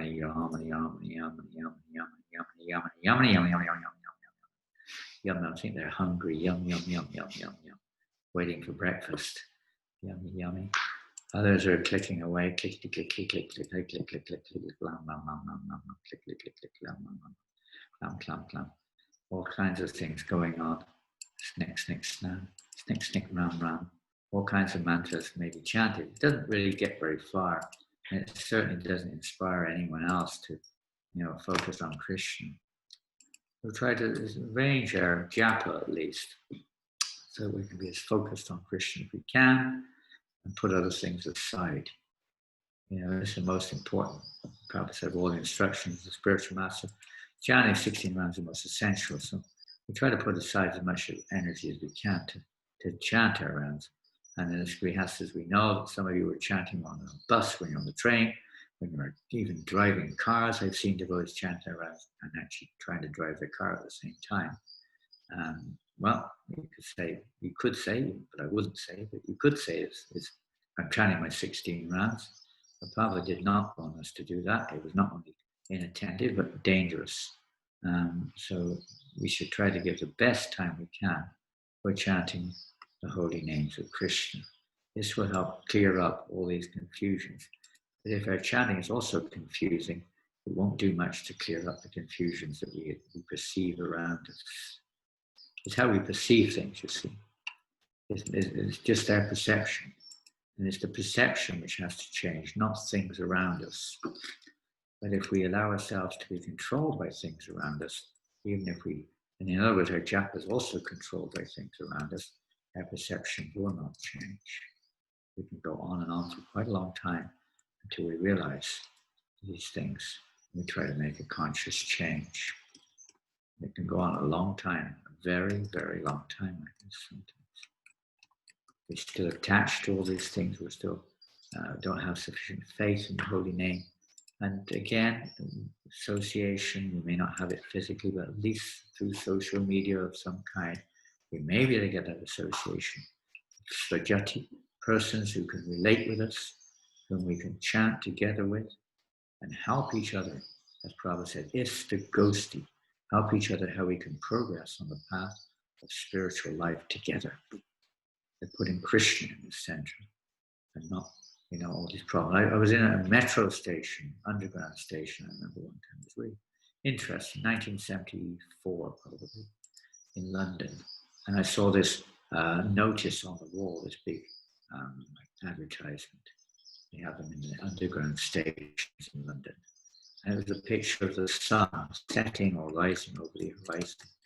And it was rising or setting right in the middle of a rocky arch in the ocean. The ocean horizon. The sun was rising on the horizon of the ocean. And the rocky arch, it was the photographer taking it right in the middle. All around this arch were all kinds of other jagged rocks. And all it said, it didn't have any follow-up. It just said, obstacles are things you see when you lose sight of the goal. So as soon as you take your eye off the sun, you see all of these problems.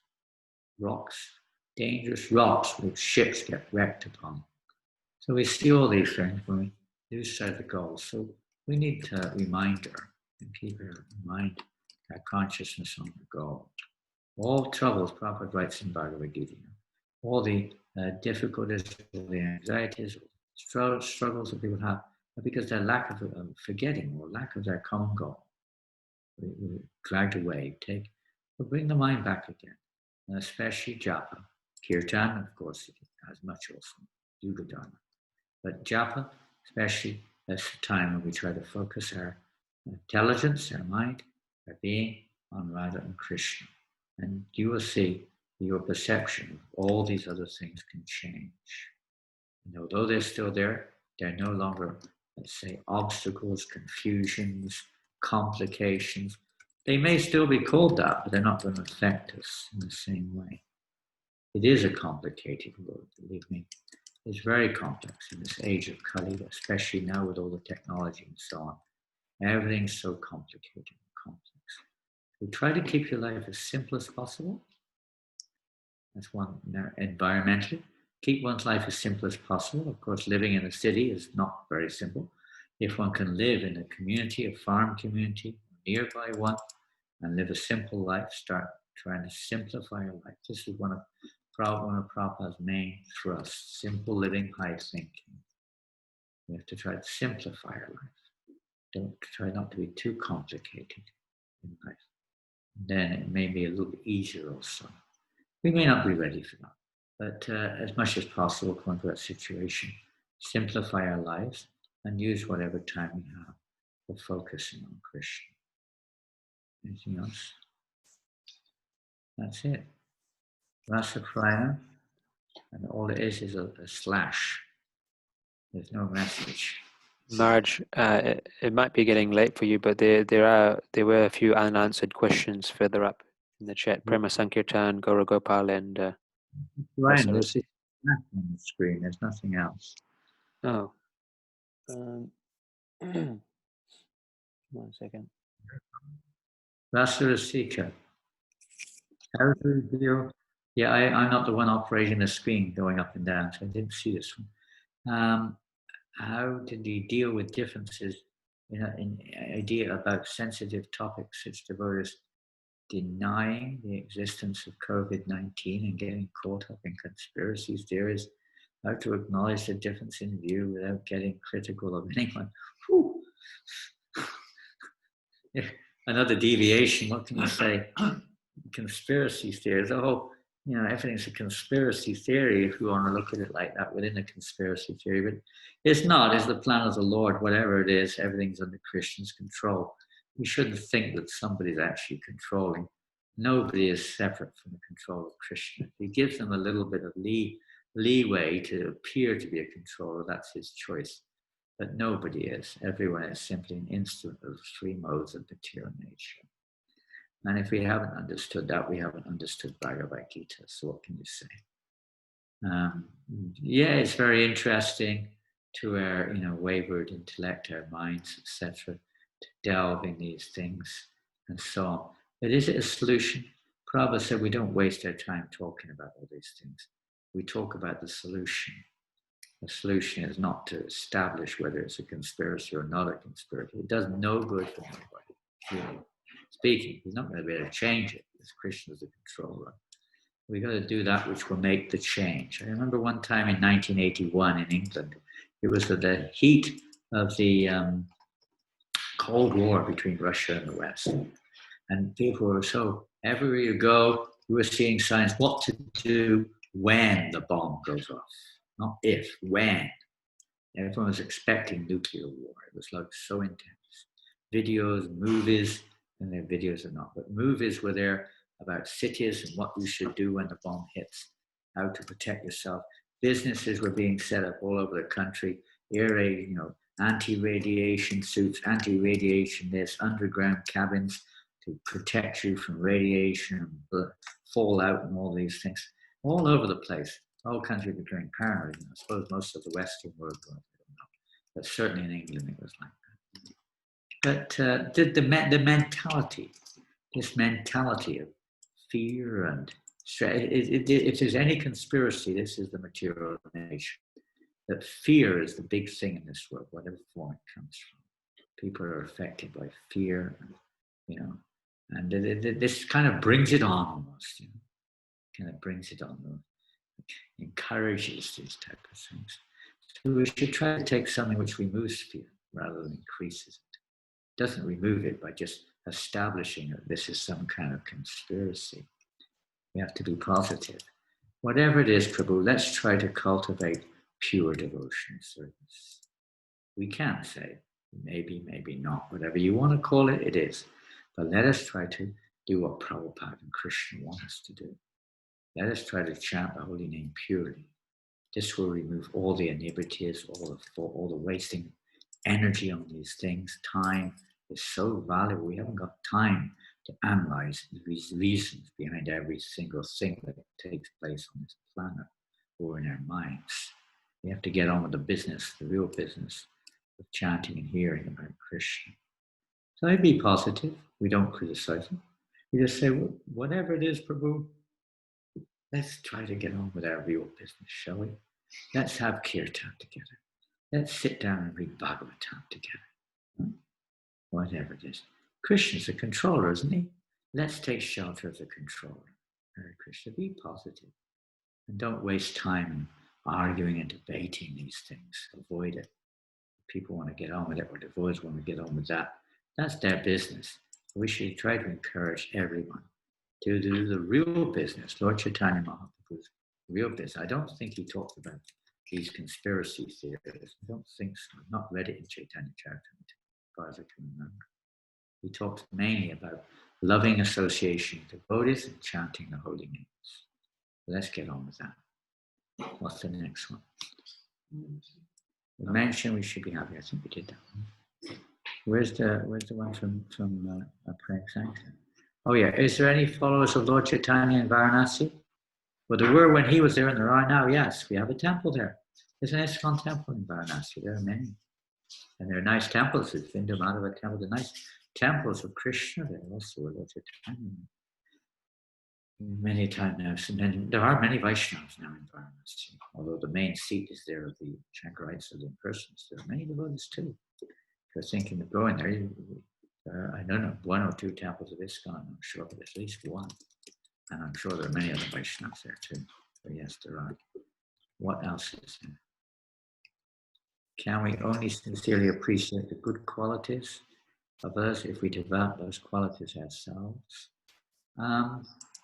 Well, the more we develop them ourselves, the more we can appreciate them. I think the more we can be a little bit more, let's say, self-reflective a little bit, then we can appreciate others more too. When we see our own shortcomings, we can appreciate the good qualities of others too. And even if we can, for whatever reason, we even trying to see whatever good is there in other people. Other people, they may have materially good qualities. We're not going to go down there. But at least in other devotees, every single devotee has specifically the good quality that they're trying to serve Krishna. That much we can understand. And for certain, they have many other qualities. We may or may not, because as you say, we may be a little cloudy ourselves, and we may not be able to see them. But the more we can, the better it is for us, the more we can appreciate it. And when we see a little bit of our own shortcomings, we shouldn't be. Hopefully we won't start blaming others for that. Or saying everyone's the same anyway, I know it.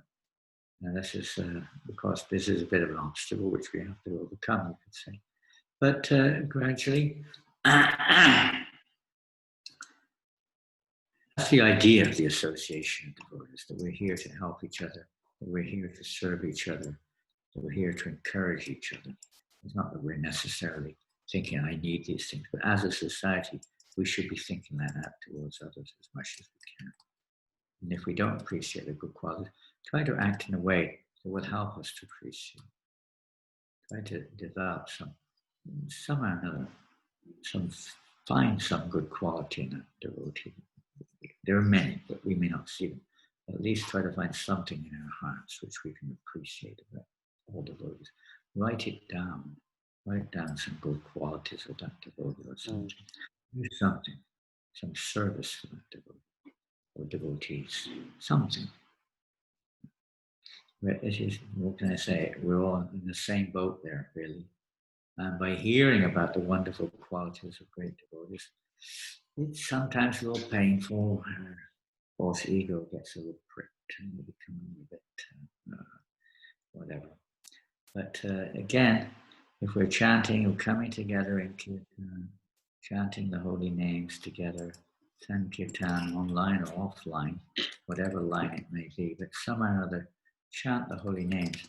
This will help to clear our consciousness and awaken feelings of, maybe repentance, that we were feeling so bad about other devotees, that we didn't appreciate them, etc., and start to dissipate a little bit in an open heart of kirtan, in that sacred space of kirtan.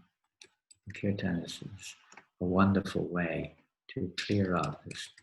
We also get pleasure, no doubt about it, but it clears up our hearts, purifies our hearts of ill feelings or lack of good feelings towards others too, and start to appreciate. But certainly there's truth in what you say. As our heart becomes cleansed, we do more and more recognize good qualities in others. But, like even now, we can still see it, seeing it ourselves as being a little bit short, our shortcomings, appreciating the other devotees, realizing that our advancement depends on the good fortune that we may have to associate with other devotees, seeing Krishna's hand working in through everybody in every situation we're in, seeing Krishna's hand working there to help us to cleanse our own hearts, etc. So appreciating that devotee. But you may not, even it may be seemingly not so nice to us, but we can also see that that's actually in a devotee. Prabhupada writes this in Queen Kunti, teachings of Queen Kunti, that the devotee sees that as Krishna's kindness through this person who's kindly correcting me or speaking to me this way to help purify my heart, to help purify my perception. We may not take it like that in the beginning, we don't usually, but gradually we can reflect on this. It helps us to see things in a more beneficial perspective when we remember these things, that Krishna's hand is working through others also. We're not all independent. We are also dependent. We are independent spiritually, but we're dependent because we're conditioned by the modes of nature. Qualities that we're perceiving, as long as we're under the modes of nature, we're going to generally perceive qualities according to the modes of nature. It's normal for most people, according to the mode of nature we're most influenced by. But the more we hear from transcendence, the more we read, hear, and chant transcendental topics, etc., it becomes more and easier to understand what good quality means and how to appreciate that and see that in others, etc. Anything else? Any messages down? Pardon? Send messages. Go down. Can we only sincerely down? Yeah.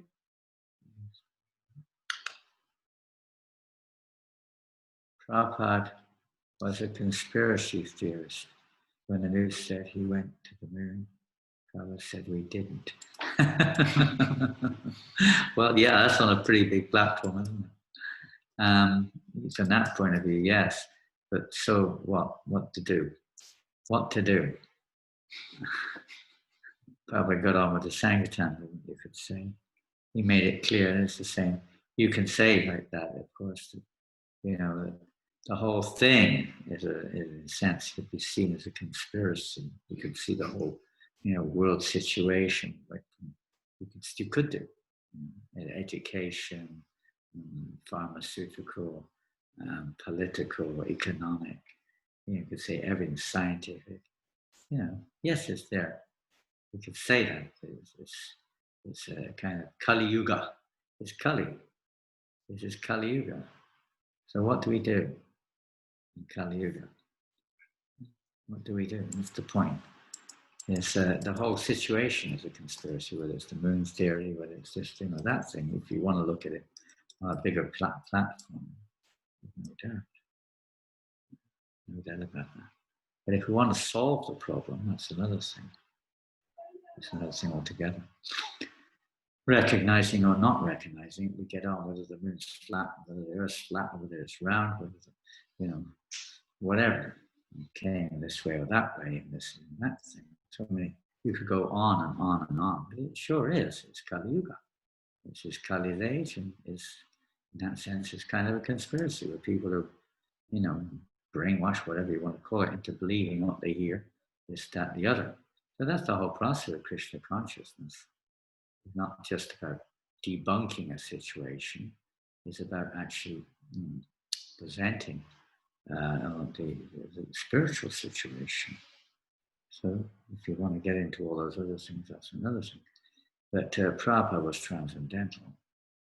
He wasn't infected by all these things. He didn't become like an addict of moon theory.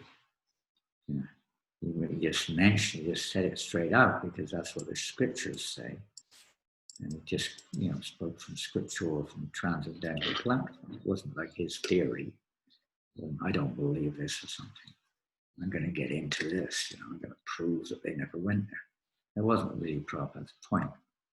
To point these things out, maybe because we were addicted to these things. We believed in these things. But that wasn't the real point. The problem is when we get into these things is we become like addicts. We become like, fanatics about it. Whatever it may be. Even eating habits, all kinds of things can become an infatuation for us. And instead of becoming infatuated about Krishna Katha, we become infatuated about these other things. Prabhupada was completely absorbed in Krishna Katha, and everything in regards whether it was the moon or this or that, it was only to help us to break our attachments to these things, and to realize that our real business is to cultivate devotional service. But this is a tendency, it's like with music we have a musical tendency to use it in Krishna service, but oftentimes the music carries us away from Krishna consciousness if we're not careful. Anything can be like that, and whatever it is, you get caught by different things, animal rights, veganism, moon theories, COVID theories. You've got to be careful. It may be true, it may not be true, but that's not the point. The point is we've got to be careful. It doesn't take us away from Krishna consciousness. Focusing on the main point behind it to remind us this material world is a dangerous place. It is a confusing place. It is a, whatever you want to call it. And we should therefore take more shelter from Krishna. Okay. So Prabhupada had a conspiracy in a sense because he was spreading the Sankirtan movement. Imperceptibly, he even said, I've tricked you. I said this is easy. I've tricked you. And yes, people don't recognize it sometimes, what's really going on in the Krishna conscious movement. They think it's just another fad, another cult, another, concoction or whatever they think. They don't realize what's going on under the surface imperceptibly in the Sankirtan movement. Okay, well, I guess we better finish there for today. It's meant to go on Harinam Sankirtan today in the afternoon to the nearby city, which is business as usual. Say in the city there, everything's going on. We wouldn't even recognize much difference to ever before. People are back into it.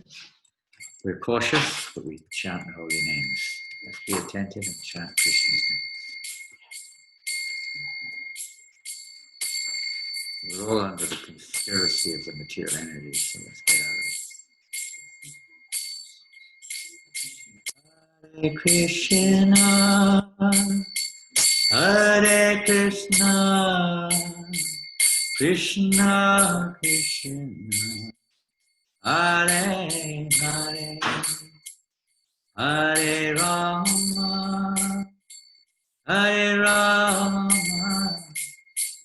Rama Rama, Hare Hare, Hare Krishna, Hare Krishna, Krishna Krishna, Hare Hare, Hare Rama, Hare Rama, Rama Rama, Hare Hare, Hare Krishna, Hare Krishna, Krishna Krishna, Hare Hare,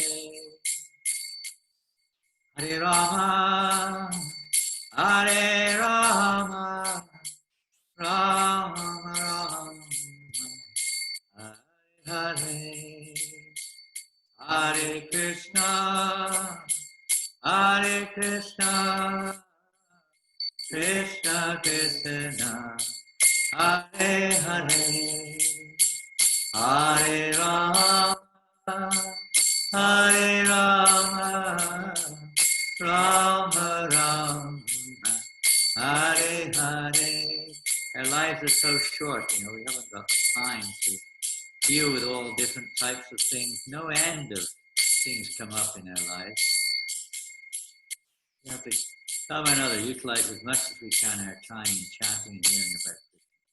Hare Krishna, Hare Krishna, Krishna Krishna, Hare Hare, Hare Rama, Hare Rama, Rama Rama, Hare Hare, Hare Krishna, Hare Krishna, Krishna Krishna, Hare Hare, Hare Rama, Hare Rama, Rama Rama, Hare Hare, Hare Krishna, Hare Krishna, Krishna Krishna, Hare Hare, Hare Rama,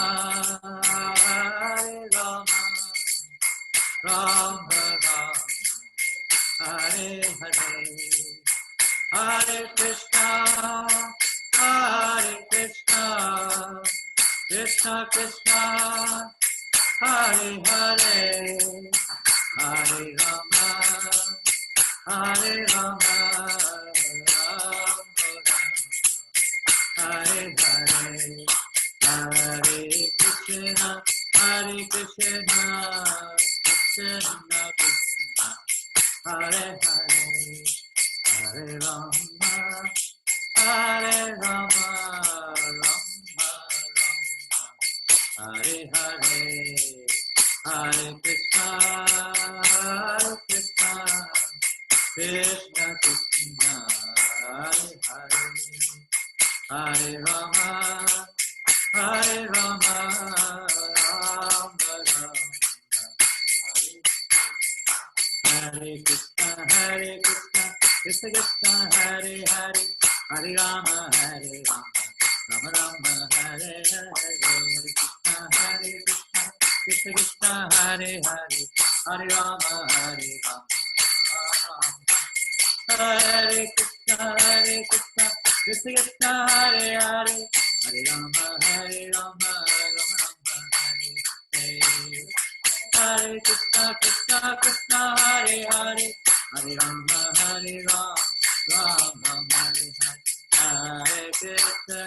Hare Krishna, Krishna Krishna, Hare Hare, Hare Rama, Rama Rama, Hare Hare, Hare Krishna, Krishna Krishna, Hare Hare, Hare Rama, Hare Rama, Rama Rama, Hare Krishna, Krishna Krishna, Hare Hare, Hare Rama, Hare Rama, Rama Hare Hare, Krishna, Krishna Krishna, Hare Hare, Hare Rama, Hare Rama. Go Premanandi, Srila Prabhupada ki jai. Grantaraj Srimad Bhagavatam ki jai. Hare Krishna Mahamantra ki jai. Namacharya Haridas Thakur ki jai. Go Premanandi, all glorious to the assembled devotees. All glorious to the disassembled devotees. Excuse me. Hare Krishna. All glorious to everyone. Everyone's a part and parcel of Krishna. May their glories become manifested by their exposure to the transcendental sound vibration of the holy name, by the mercy of Chaitanya Mahaprabhu. So we wish you all the very best, and we'll see you soon. We'll announce online when the next session will be. We do have a lot of devotees around coming and festivals coming up, so I'll announce when the next session will be through Rasikananda Prabhu in due course of time. We haven't finished pre-25-25 yet. We had a little bit of a kind of a sort of a slight turn down a tributary of that verse today, and we'll get back to it again on the next session. And in the future session, we'll be focusing on japa, not just chanting, but subject to japa and whatever. If you have some topic which you feel is very significant to one and all, don't be afraid. You can please let us know through Rasika or directly, and we'll consider. Maybe we can share it if everyone would like to propose or send something in. We'll see what you all feel online through Rasika, preferably, because I don't want to be swallowed or clouded with mails. Not that Rasikananda Prabhu does either, probably, but he doesn't have any choice. He does. You can try anyway. Hare Krishna, everybody. We wish you all the best. Srila Prabhupada ki jai. Gaur Premanandi. Haribol. Hare Haribol. Hare Krishna. Black and white, men and women, tall and short. Whatever you are, whether you are or whether you are not. Hare Krishna, everyone. Whatever you are. Hare Krishna to Prabhupada. Keep up this. Thank you, Maharaj. Hare Krishna. Haribol. Hare Krishna. See you next week. Hare Krishna. Hare Krishna. Hare Krishna.